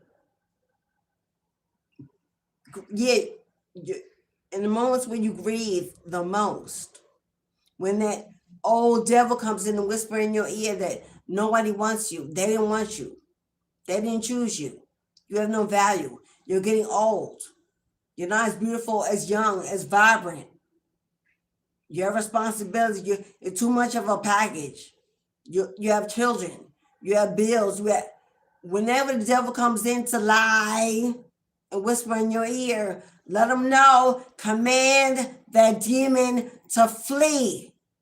Get in your mirror and say, it is I who have control of every desire, every plan, every feeling, every moment. I am stronger because I have you growing inside of me, empowering me, elevating me. Mirror magic works, y'all. I'm letting you know, it can be your best friend when there's no one else there to hear your voice. Someone you can trust, tell your secrets to, and it will never go anywhere else. Speak them.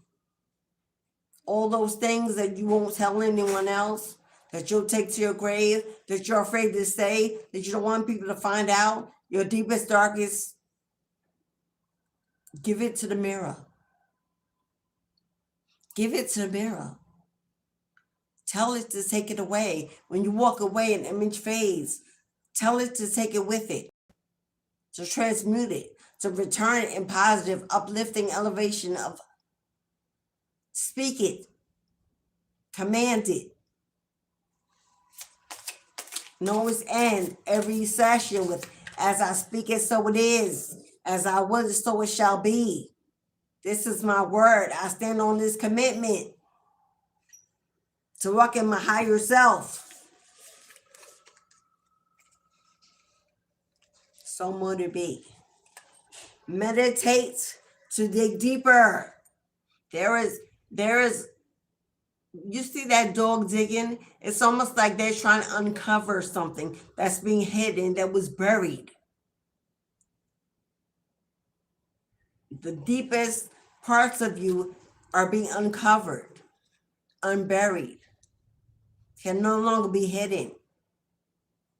Seeds want to be planted in those holes, new seeds, to grow new roots, new fruits, positive energy. Home. Home is where the heart is. It's not four walls. It's not bricks. It's not cement. It's not a place. It's not a city. It's not a state. It's not a family. Home is where the heart lives. Home is your heart. Home is your soul. Home is your body. Home is where you find rest, find peace, find courage, find strength, creativity, passion. You carry home with you wherever you go, wherever you place your feet, wherever you make grounds, wherever you break grounds, wherever you commit to plan, to settle. It's home. It can be any place at all times, wherever you are, anywhere in the world. You are always home. You don't lose it. You don't leave it behind. You haven't lost it. You are God's home, God's resting place. You are your ancestors' resting place. They find home in you. They reside in you. They rest in you. They eat off your energy. They feed off your energy. Keep it positive. Keep it strong. Your strength is their strength. And if they are not strong, they cannot protect you, guide you, provide for you. How you take care of your temple, your body. Your temple is a house, is a home. Temple ain't just a church, ain't a building. If it is, you are your temple. What were you allowed to walk through your gates, through your door? Hello? What do we do in our temple? We pray. We receive. We connect. We cry. So remember, if you're grieving the loss of a home, it's an illusion. It's an illusion. Accept, not accept with the, accept with the A-C-C-E-P-T, accept. Accept love. Coming out of that cauldron. Now, we saw the cauldron come out earlier with the potions and the spells. Manifest the love you desire. Manifest the love that you desire. You choose in this next life, in this next season, on this next journey. You choose. Don't be chosen. Don't be, well, God chose you. You're already anointed and chosen to receive this next life. Once you arrive there, you choose everything in it, everyone in it.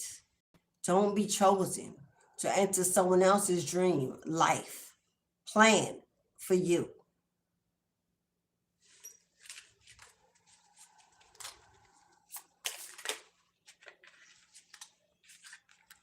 And courage.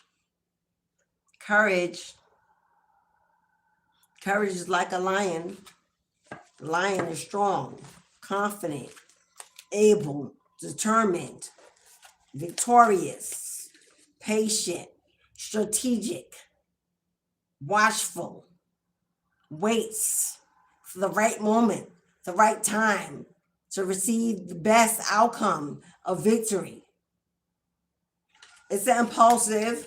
Is it impatient?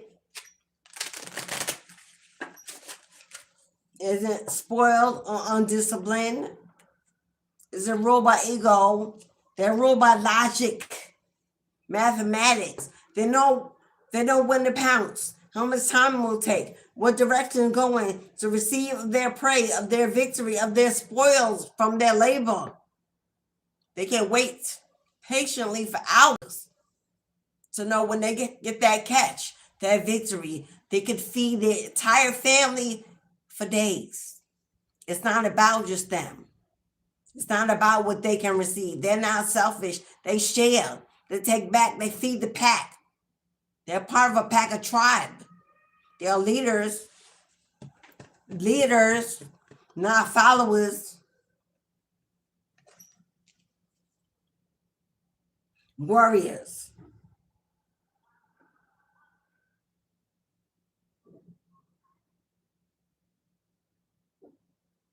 Hello, brothers.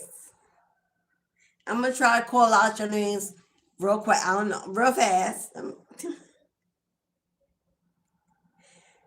Nana. Hello, Nana. 8698. Gary Oliphant. Miss Lisa Ann Mason. Julia Nasir 6268. Of course, Big Saj in the house. Is that Sa Adoki?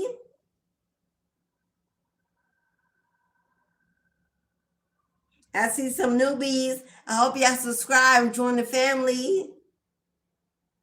Yadira Torres. The Journey.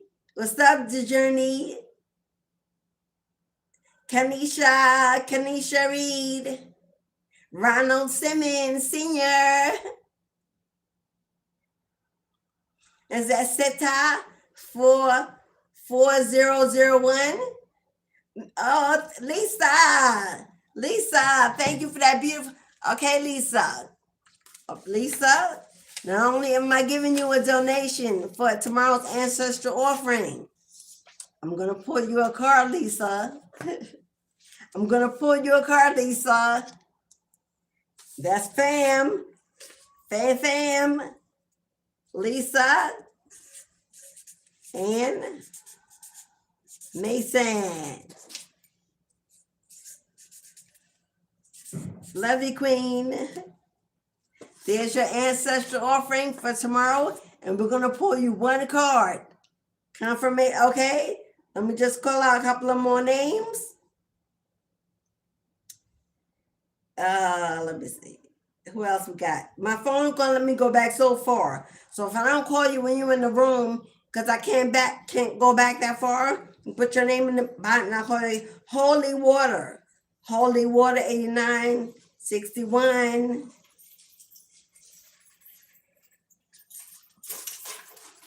You on your way out? Is that all right? All right, darling. See you soon. You sure you want to put your boots on? My ankles going to freeze. Okay. Is that Catarich 84? Is that oh my God, I don't know how to pronounce it. Is that KY Hours? KY Hours 346. Oh, okay. Oh, can I have a reading about me? Not for $1.99 KY. If you want a one card pull, it's $4.44. If you want a reading, it's $18.18. I'll take $1.99 as a donation. In good faith, I will give you ancestral offering. But if you want one card, is $4.44. A reading is $18.18. I know you would not expect the whole entire reading for $2. But in good faith, I will give you an ancestral offering. I hope that your ancestors will give you guidance. KYZO.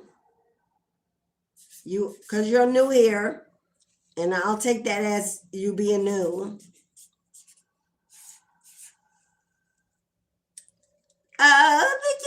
You know what? Who sent me that kitty?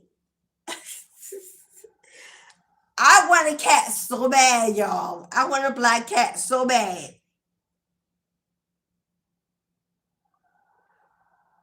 Patricia. Thank you, Patricia. I want a black cat so bad.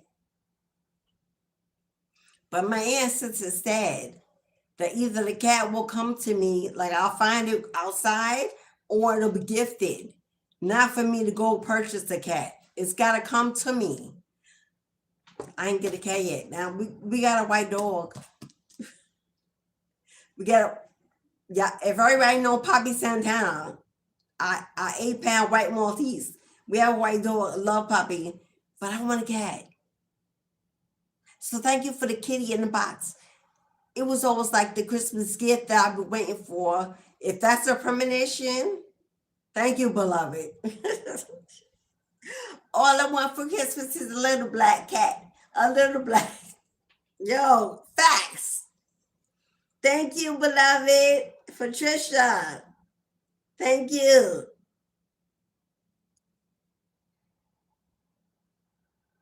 Now who? Okay. What? Pagan 95. Pagan 95. Hello, beloved. Melody Goddess in the house. What's up, Queen?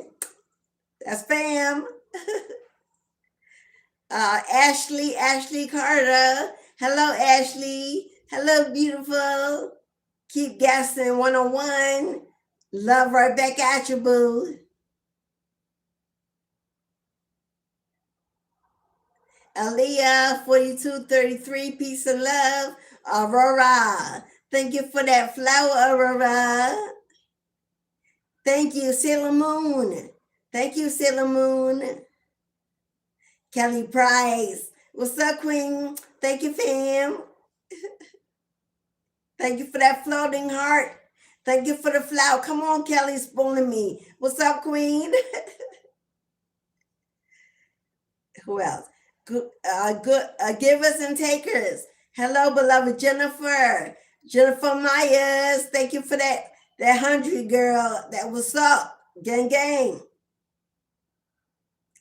Jennifer, ain't you a Capricorn? Jennifer, ain't your birthday on January 10th? That's fam. Capricorn, gang, gang.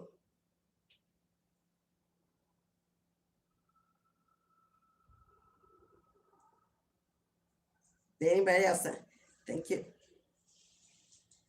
I think if I didn't call you, it's because I can't go back no further. If anybody's interested in supporting the channel and the information I give freely already every single day, I'm on here for free for hours. And also be part of our Tribe Store family on the channel. Hit that join button. It's only $3.99 per month. That's less than 14 cents a day. And you can support the channel, the information I bring freely already, and be part of a tribe and receive perks. I want to give so much more to the family, but we need to grow. So if y'all can help the family grow, so we can have some meet and greets, some private chats.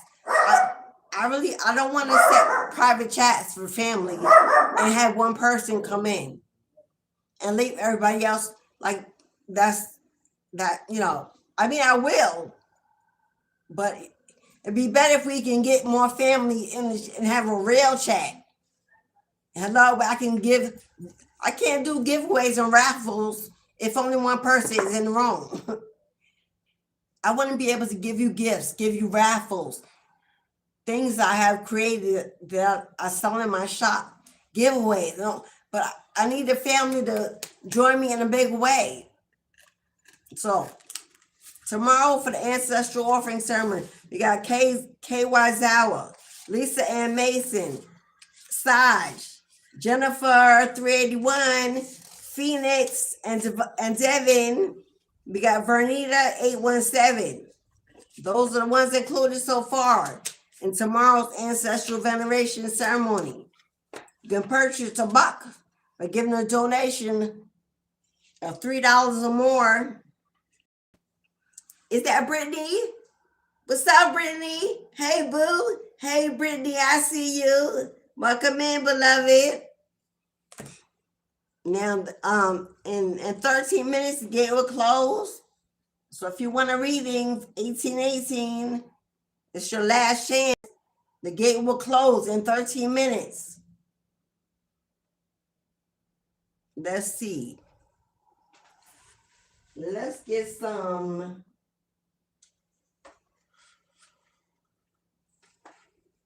Let's get some.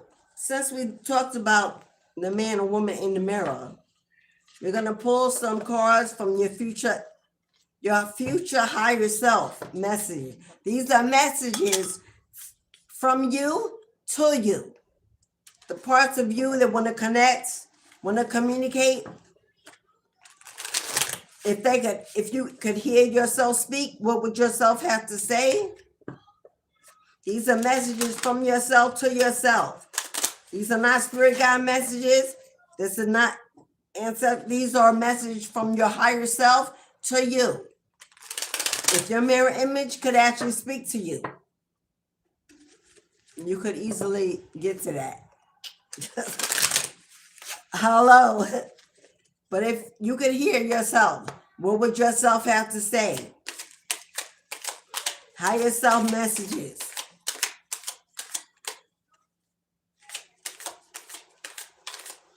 We call it the ORI.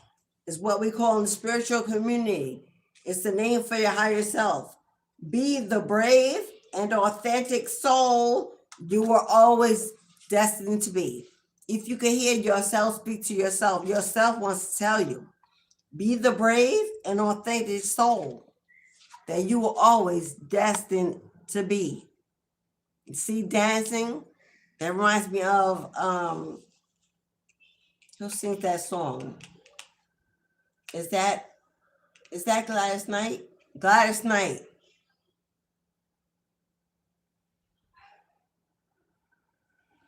It's called something dance. It's Gladys Knight sings it. I hope you dance. Gladys Knight sings a song. It's called I Hope You Dance. Other people sing as well. That's the first channel song. Your higher self says, when you finish watching YouTube, that song, I hope you dance. There are multiple artists, female artists that sing it. Please listen to the words, turn it up, tap in, close your eyes and meditate on every word of that song. I hope you dance. Maybe you were a dancer when you were a child. Maybe you wanted to be that dancer when you grew up and life took that opportunity away from you and you forgot how to dance.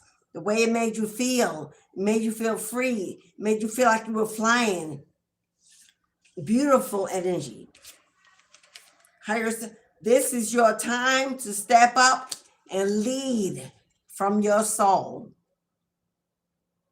This is your time to step up and lead in from your soul, not from your mind, not from your heart, from your soul. That's destiny calling. That's destiny unfolding.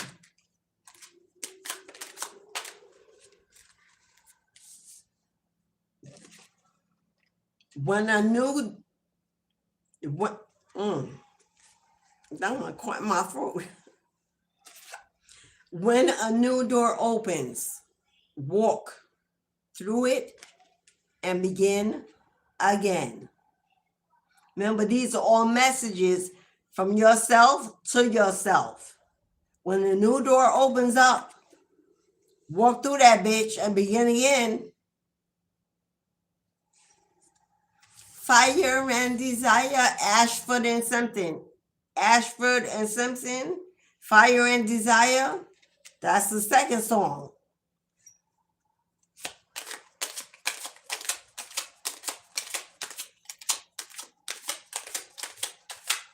Fire and desire burns like in a flame. Passion, desire. So you're definitely, Not for everybody, but somebody, you definitely walking into a twin flame connection. And twin flames are intimate. So that's not a partnership. Well, it could be a partnership, but that's an intimate connection. Perspective is a matter of simply where you stand, how you see it, how you believe it, how you think it is exactly how you manifest it. How yourself is. One change of perspective, one choice, one redirection can change the projection of your entire life. How you perceive it is how you receive it. So stay optimistic, stay positive. Negative energy, thoughts, feelings, emotions will only call in negative energy. Know that whatever decision you made, not that you're making, whatever decision you made, it was the absolute best decision. Don't second guess your choices. Relapse in a temporary emotional state. Don't second guess your choices. Your word, your decision was final. Don't fall back into a temporary moment of that you forget the decision you made because it was the best choice you could have made. Sometimes the best things are created from chaos. Sometimes the best decisions, redirection, new beginning, comes from chaos and tower moments, unexpected changes, turmoil, destruction, abandonment. Sometimes the abandonment, the rejection, the abuse is the exact energy you need to get out the pot, to get out the way, to exit the room.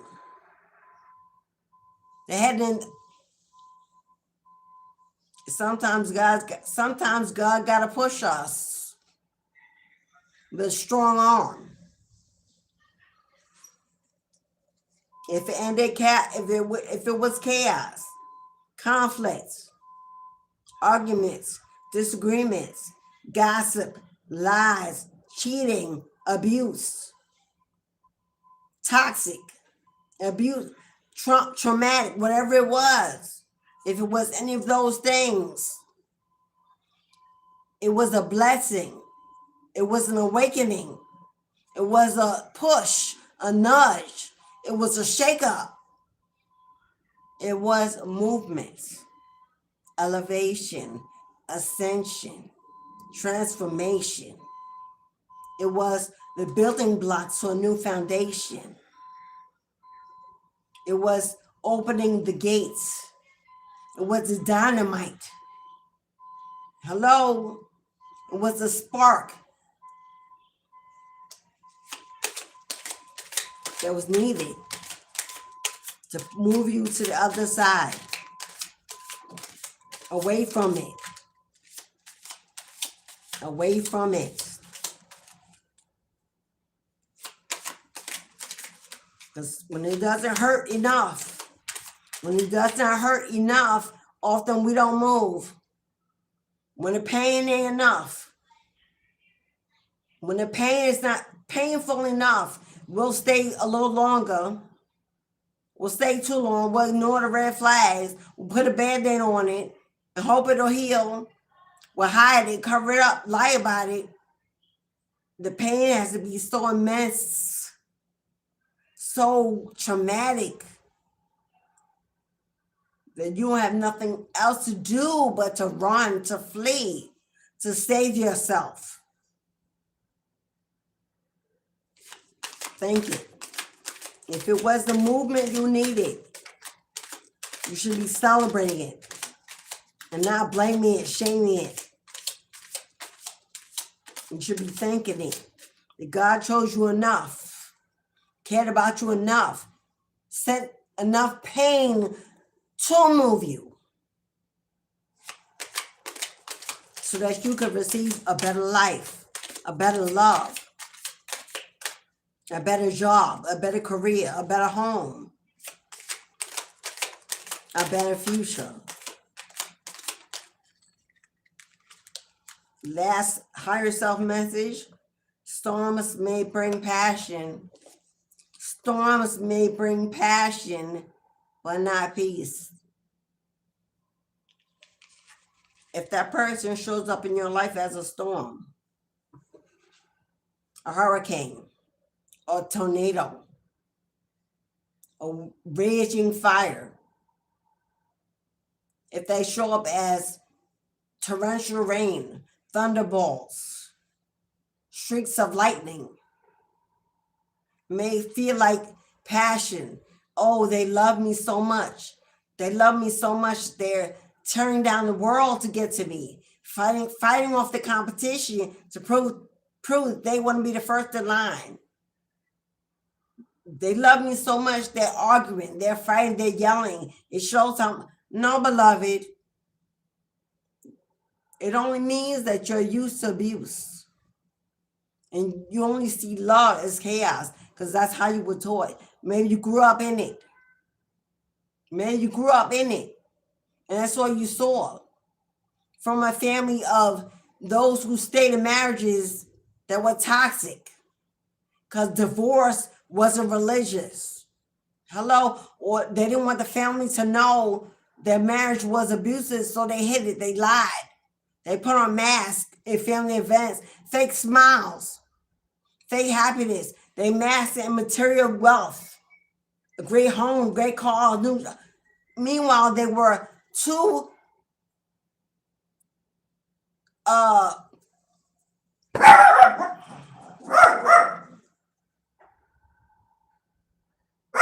they lived as roommates and not lovers. Sleeping in separate rooms and calling it comfort. You know, we've all seen it. They hide on the outside, make it look like it's family. All right, Poppy.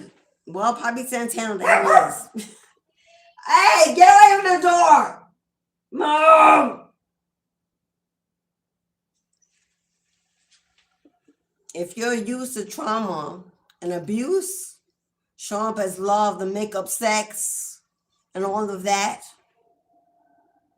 break that generational curse immediately. Love don't hurt intentionally. Love doesn't come with forgiveness through sexual energy or intimacy. Love don't sleep in somebody else's bed day after day, week after week, and then come home when it's convenient. Love don't leave you with scars and painful memories. Love don't bring home what wasn't there before it left. Love don't bring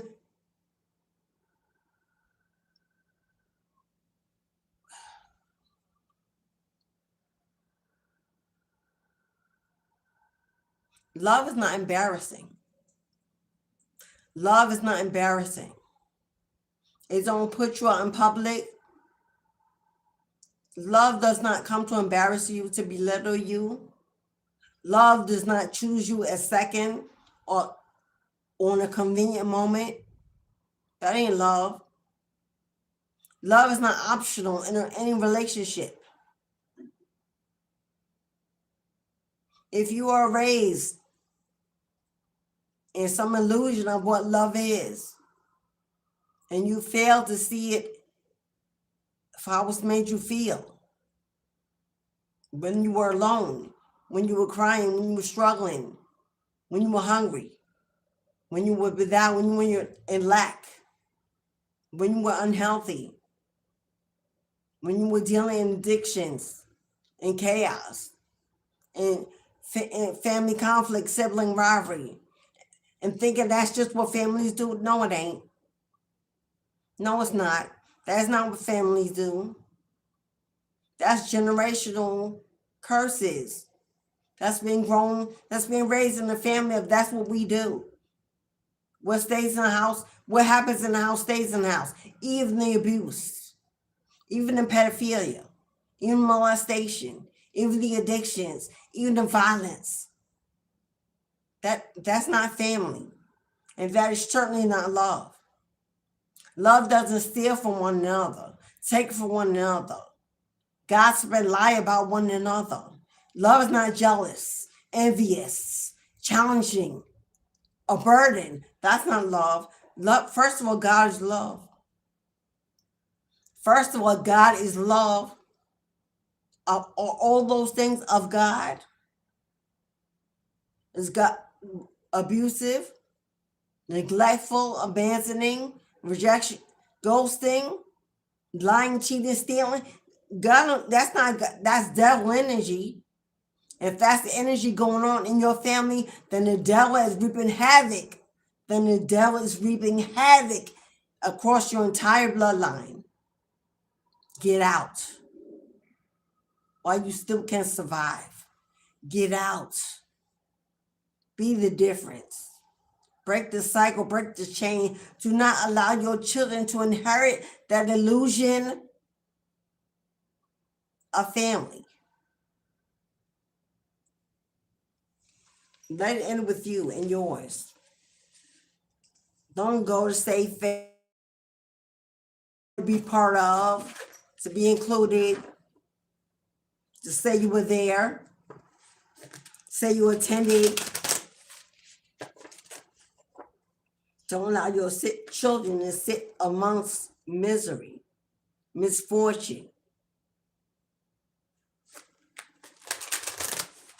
As they talk about you behind your back and your kids hear it and feel it and remember it and know that you did not stand up for yourself or them and said nothing. And the next year, and you took them back again and again.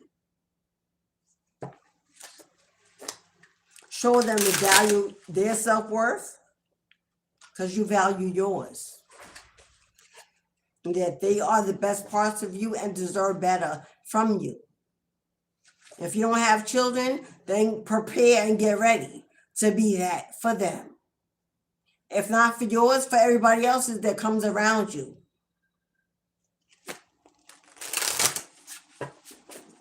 It takes a village. It takes a village.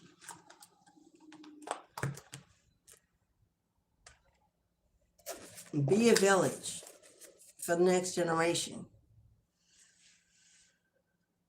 Be a village.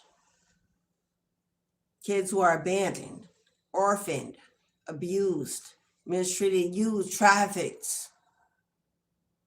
searching for love, for someone to listen, someone to open their arms, for someone who won't judge, won't accuse, won't bruise.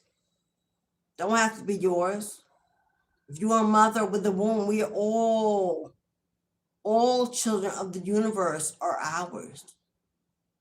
Our wombs are connected to the crone mother, the earth mother, the world, the goddess. Every seed, every child within her womb is attached to our womb. You should not be only looking out for your kids, protecting your kids, seeing your kids and inspiring your kids. Teach your kids. And you are the womb, you are the mother, you are that they can invite any child into your home. That they see other kids that don't have what they have. Whether it's in school, wherever, on the streets or wherever, that they can bring home and say, you need a plate, you need an ear, you need a voice, you need inspiration, you need love. Come with me, even if just for a moment. So many people out here, them bad kids can't come in my house. Okay. The house you build is not of God or of goddess. It's not protected, it will not be. For you only see your world. And forget that you live in a world that was not yours. It's given to you as a gift, temporary. What prints are you living in the sand for, fellas? If you're only protecting the family you are building or going to build, if you're not out here speaking to the sons, inspiring the young boys, the youth, the men of the next generation, that will cover the wounds, see the wounds. If it's all about you and your great plan, and you're not embodying any masculine energy to heal the next male generation, what are we doing? Why are we here? That's why so many of us have to come back again, because lessons are never learned. Oh, if I heal my family, if I heal my generation, that's enough. We are one body under one God, one creator, and one universe. I don't care what you believe that you are detached from. You are detached from nothing. Nothing. We all breathe the same air, drink from the same waters, walk on the... Hello? This is one planet. We're all placed here together for a reason, to complement one another pursuit of their destiny. If you stand alone and you want to be alone and you think you need to, then you shall remain exactly as that. And come back again till you wake up to the fact that God did not put you here to take care of yourself and only yourself, and that which comes from your loins, which is not even ours to own. Even they are temporary. We are vessels for that to enter this plane. They have their own destinies. None of us belong to no one else. We're all energetic beings circulating with one another, united and connected by cords that we don't even see.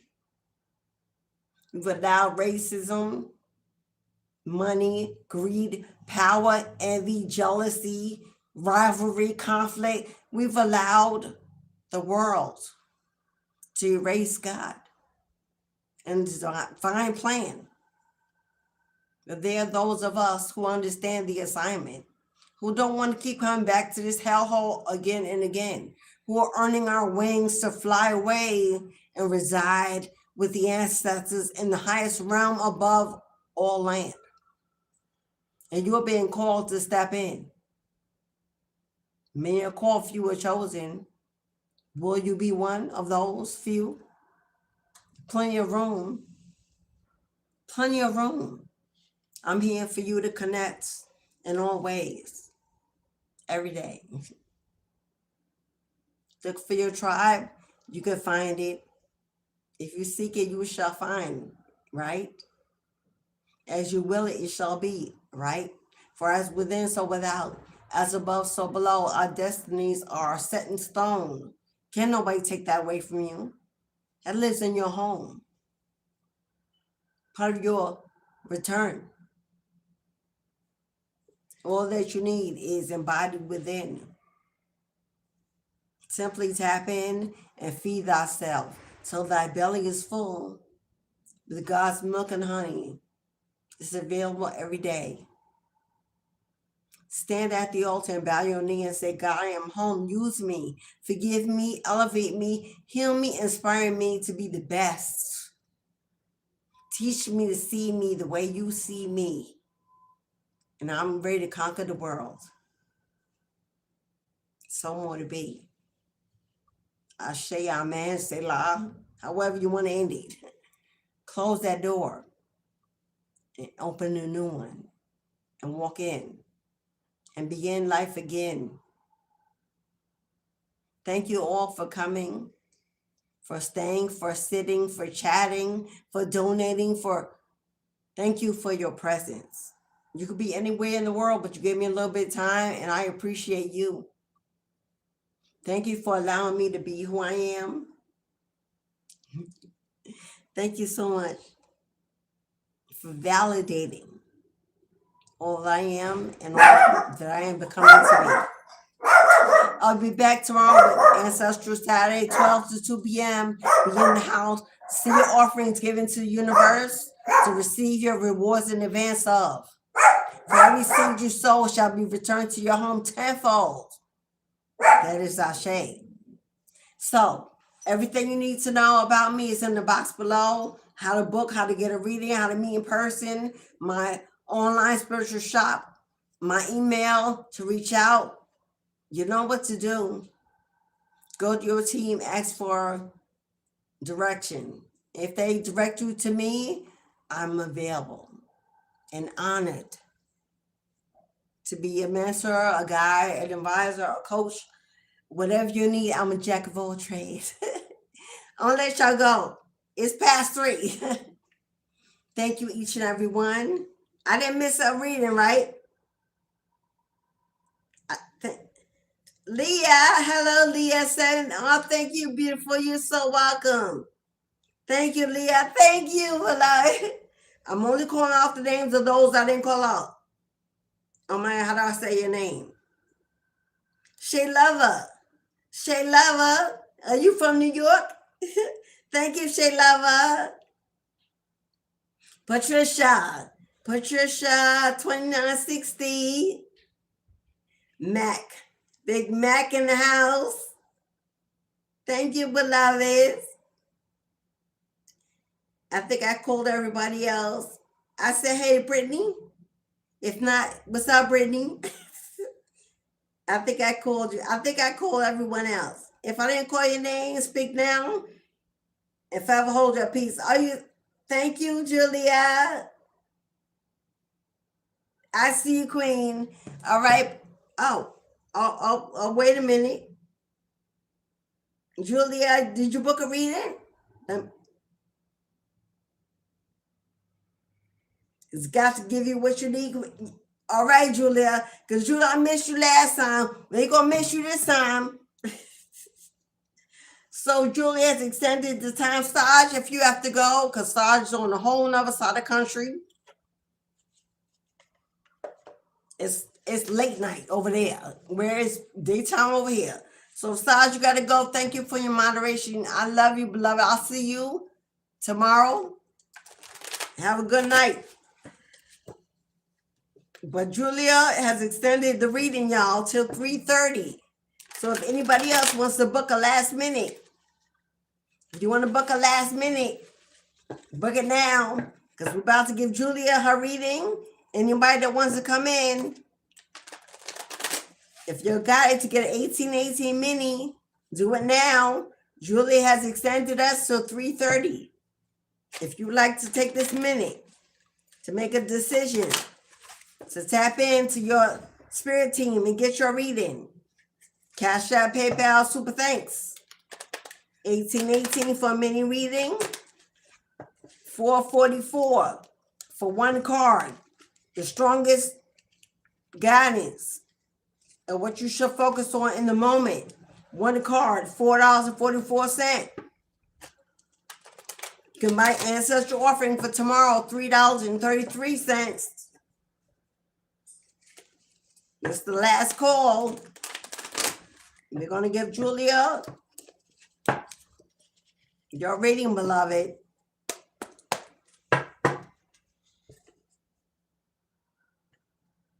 Glad that I checked.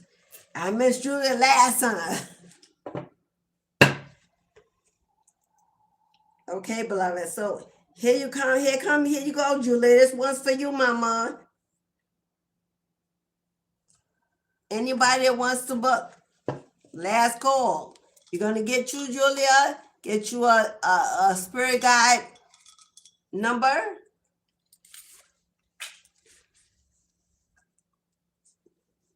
240 24004.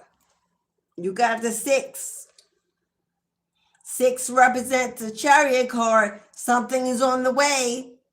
And we know the Chariot is the fastest moving card in the tarot. Something is on the way, Julia, and it's coming in fast. It's moving fast. Chariot is about success and achievements. But number 4, come on, you know what that is. Number 4 is the Hierophant. Number 4 is the Hierophant. This is a higher level of commitment, a higher perspective. This can be a leadership position. This can be a spiritual leadership position. This is you stepping up into something higher, a promotion, a leadership position, managerial. This is about you inspiring others. Now, 6 and 4 is 10. 10 is completion and new beginnings. Because 10 is the wheel of fortune, which also represents destiny unfolding. Destiny unfolding. It represents good luck and good juju. Let's see what's coming in for you, Julia. That is a lot. I'm not taking all that. But okay, these cards already they're for Julia.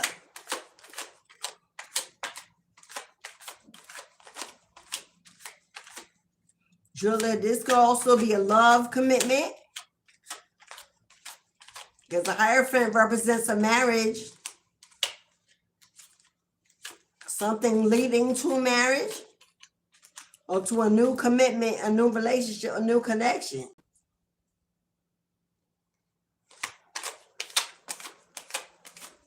For Julia.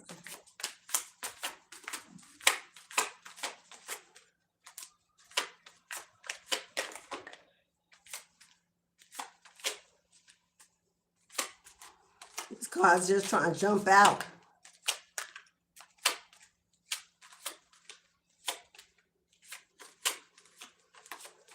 It's like I gotta hold them. Know when to hold them. Know when to fold them. Know when to walk away. Know when to run. You gotta count your. When you're sitting there at the table, there's be time enough for counting when the dealing's done. All right, Julia.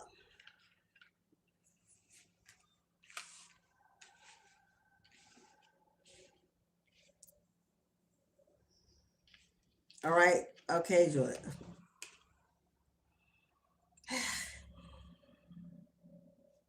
First thing we have is 3 of Swords, which represents heartbreak. It could represent loneliness. It could represent some kind of betrayal. It can represent depression, some kind of separation. But we have the 9 of Wands. Spirit telling you to push through. Push through whatever the pain is, whether it's sadness, depression, or loneliness, or someone that has hurt you, mistreated you. This could be somebody that was not loyal to the friendship or the commitment. Someone that caused you a lot of heartbreak. This is a lot of heartbreak, a lot of pain from your past.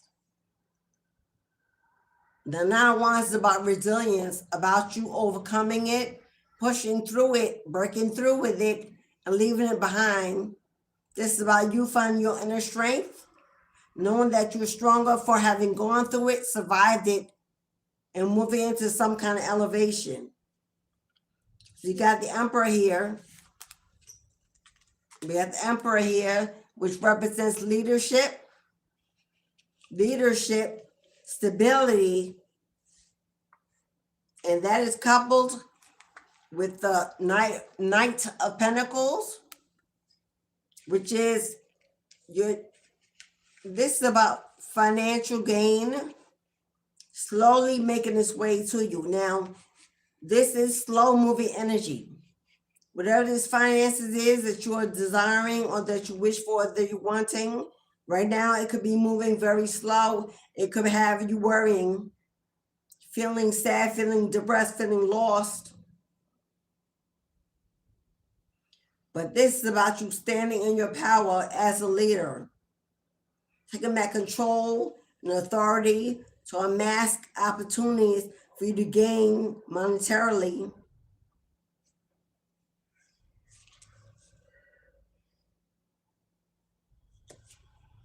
Because here we have the Four Wands.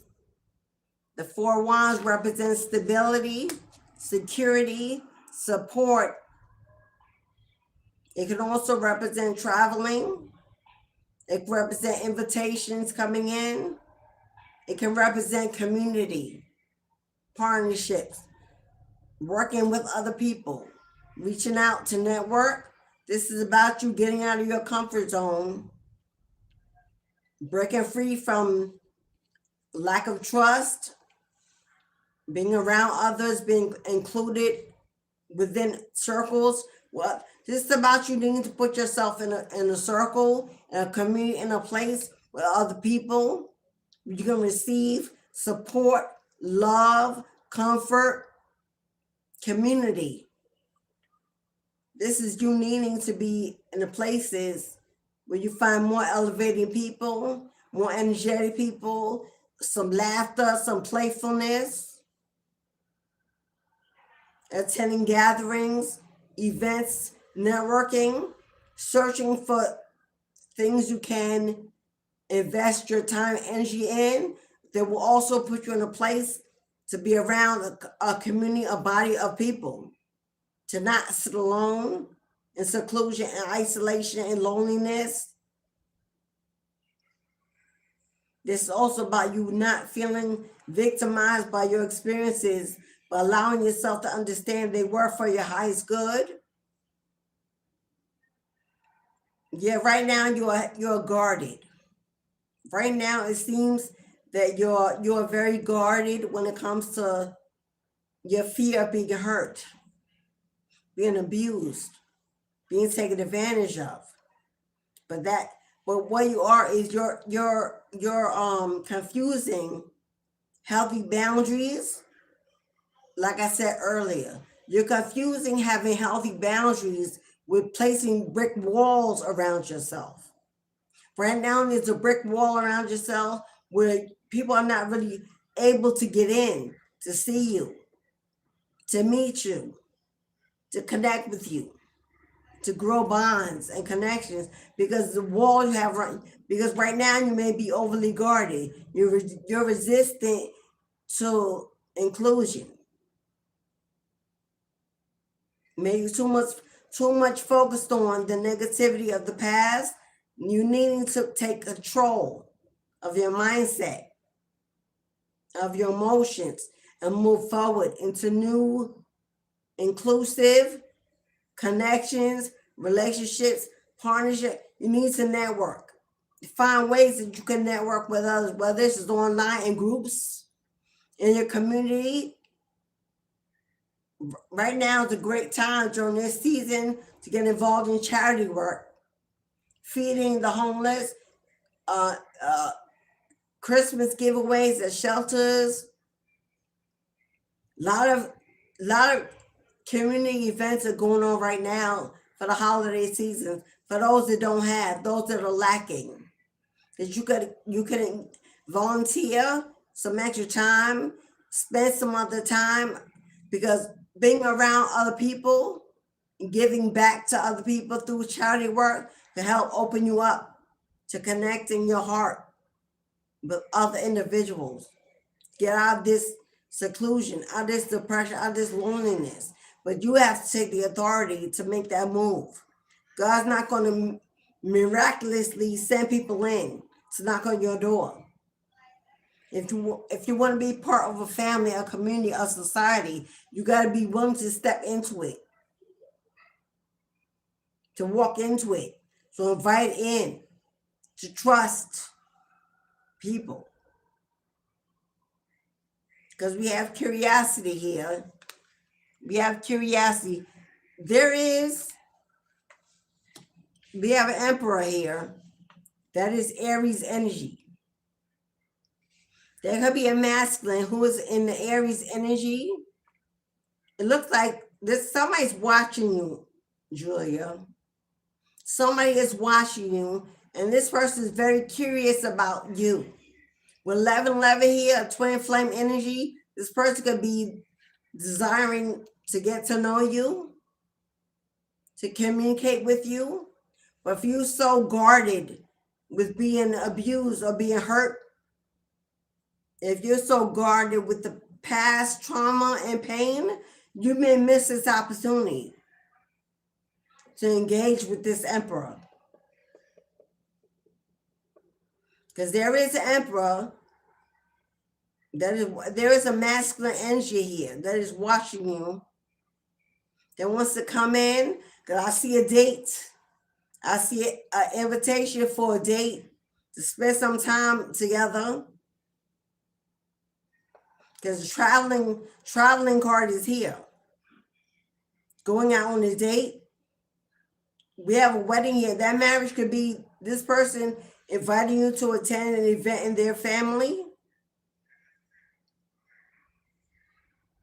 But the only thing that's stopping you from receiving this opportunity to connect with this person is because you may be stuck in your head about having your heart broken before. I don't know if it's by this person or by this individual. Maybe opportunity didn't pan out the first time around. And you're too focused on the past that you're not seeing a future that might be possible for you. Because we got 1111 with twin flame energy is a yes. The heartbreak is a no. The emperor is a yes. You being guarded is a yes.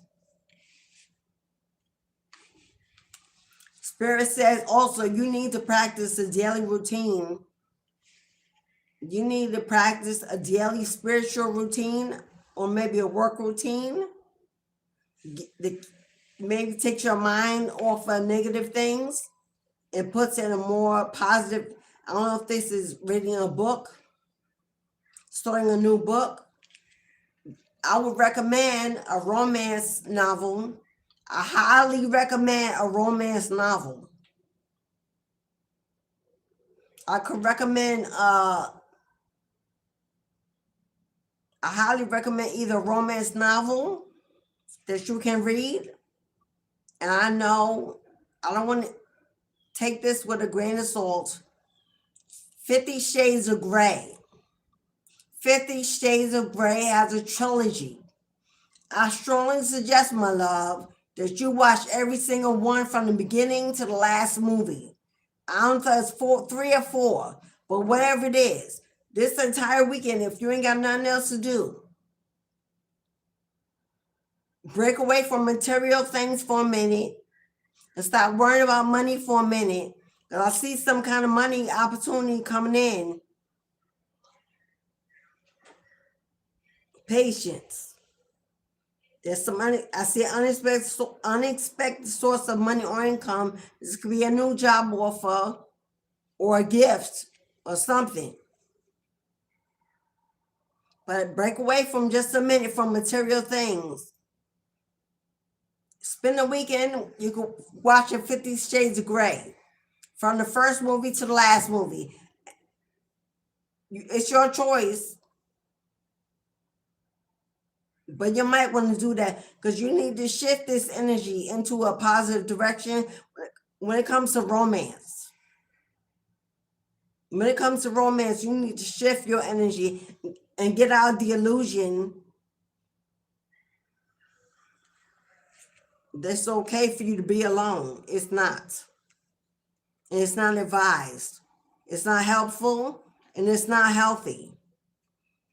And if you keep pushing people away based on what you think it may happen, Spirit says get out of your head and get in your heart. Get out of your head. You can't know what's going to happen. You have no way of knowing what's going to happen other than you thinking you may know. Get out of your head and get in your heart.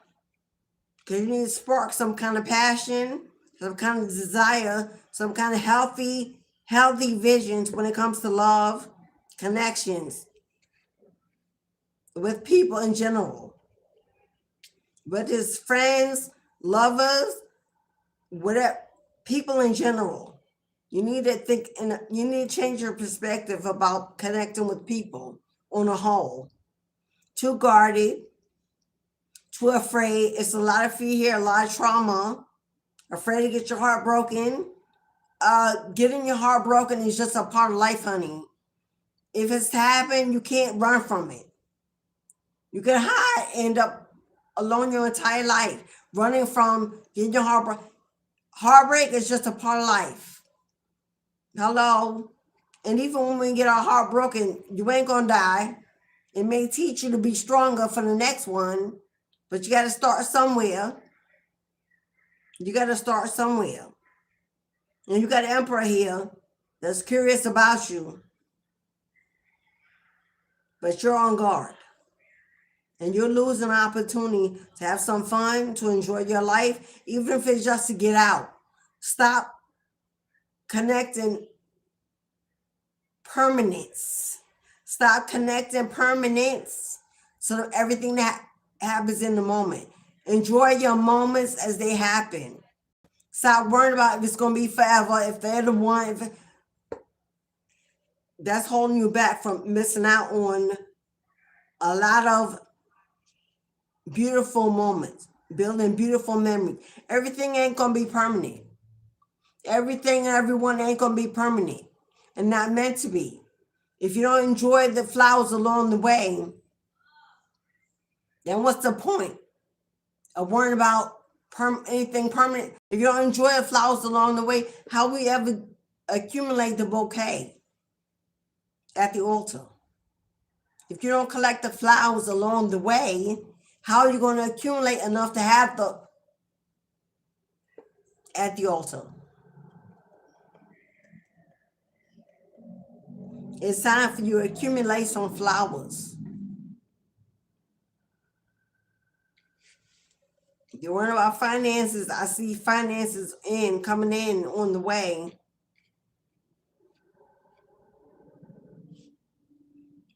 But it's a big, you're heavily being guided to get amongst some people. And here's your free yes or no, beloved, to any question that may be plaguing your mind at this moment. You focus in. We're going to ask Spirit God to give you confirmation.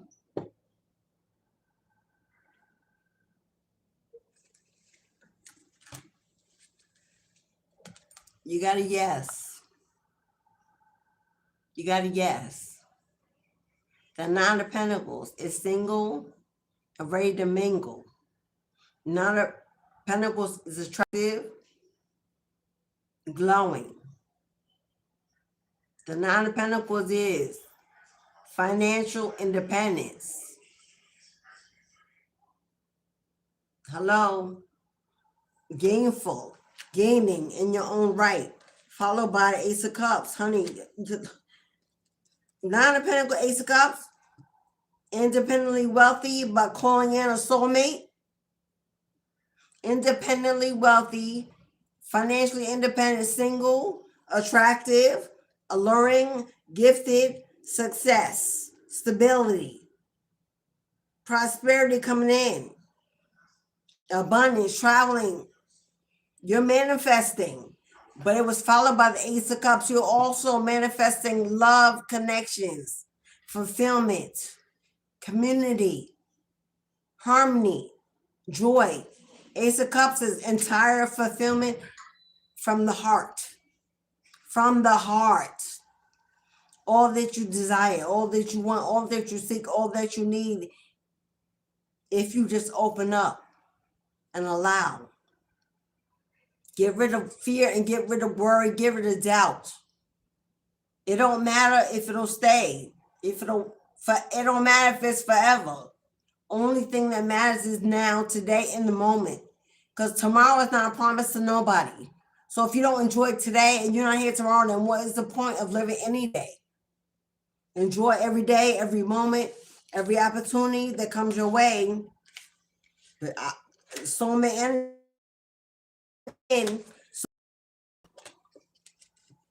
Happiness.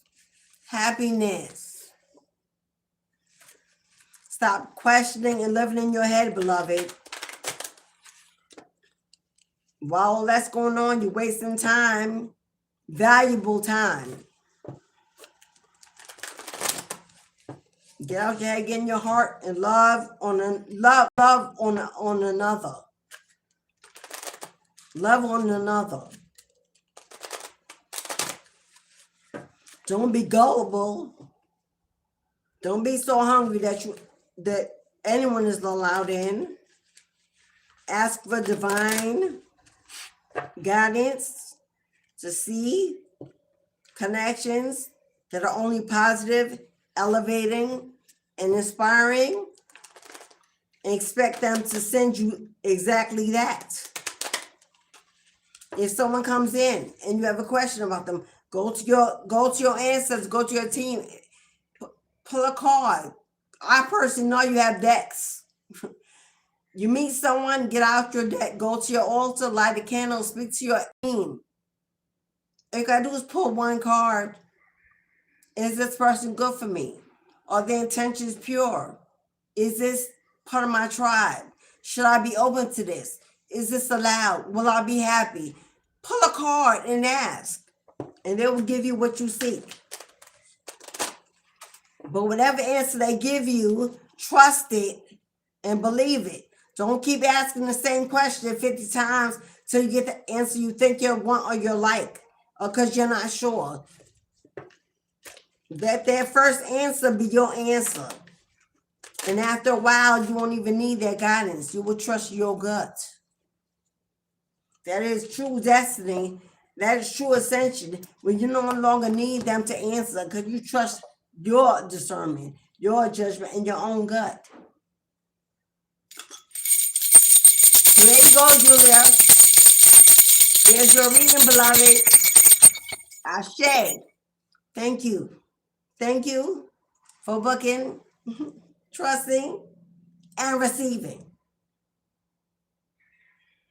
What's up, Donald? Hello, Donald Crossways. Another card reader? Well, yeah, I am another card reader. What's your point? Because obviously, if you see another card reader, that's because you're watching. How would you know how many readers there are if you ain't watching and counting? So get out your feelings and go mind the business that pays you. If readers are bothering you, what you doing here in the first place? And nobody invites you. Simply move on. Simply move on. Howie. Hello, Howie Bryant. Hello, beloved. Yeah, Donald Duck. Goodbye. I am. Hello, I am. Sharita. Hello, Sharia 449. Okay, y'all. So that's that. Now I'm giving everybody their reader who donated. Now I can move on. Another reader. Like you ain't watching and counting. You keeping count?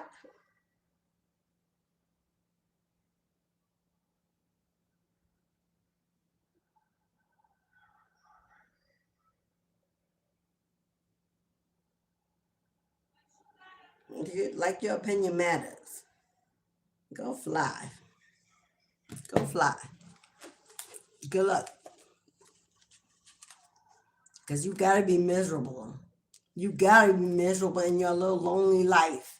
Where else would you find the need to be following readers and posting on everybody's platform? That's how miserable, empty your life is. It got to be. Because you have no need for that or time. If you were building your own presence in the world, you ain't got time to be worried about. But thank you for the kitty cat. Come on now, I'm manifesting this kitty cat. I'm manifesting this cat. Thank you, Sally McGee. Sally, that's my second kitty cat. I'm manifesting this cat, y'all. Y'all know how bad I want this cat. Hello. Thank you, beloved, for helping me manifest this kitty. But yeah, people like that are just miserable. They are. So it only shows us that you have the inability to do something you're absolutely curious about and following readers, commenting on our platforms, but you don't believe in it, you're not inspired, and you don't.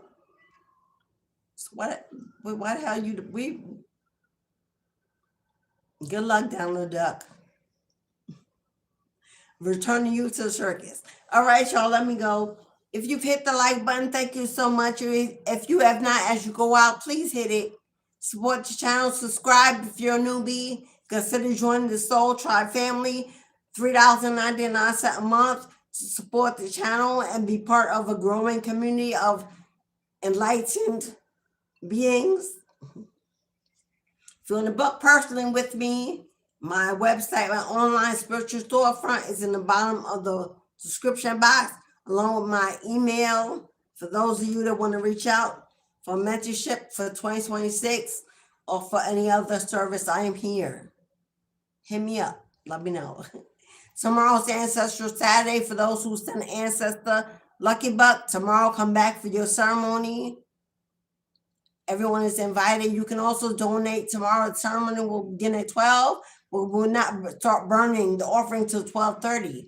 So if you come in tomorrow and you want to make a donation, you'll have the first half hour to decide if you'd like to include an offering for your spirit team.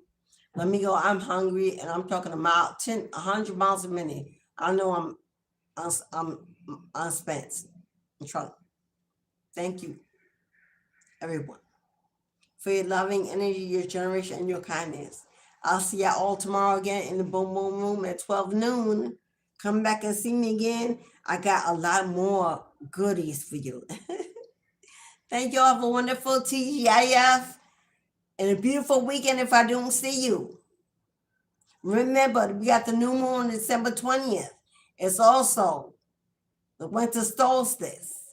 So I'll let you know what we're going to do with that. Last new moon, 2025. We are manifesting that last new moon.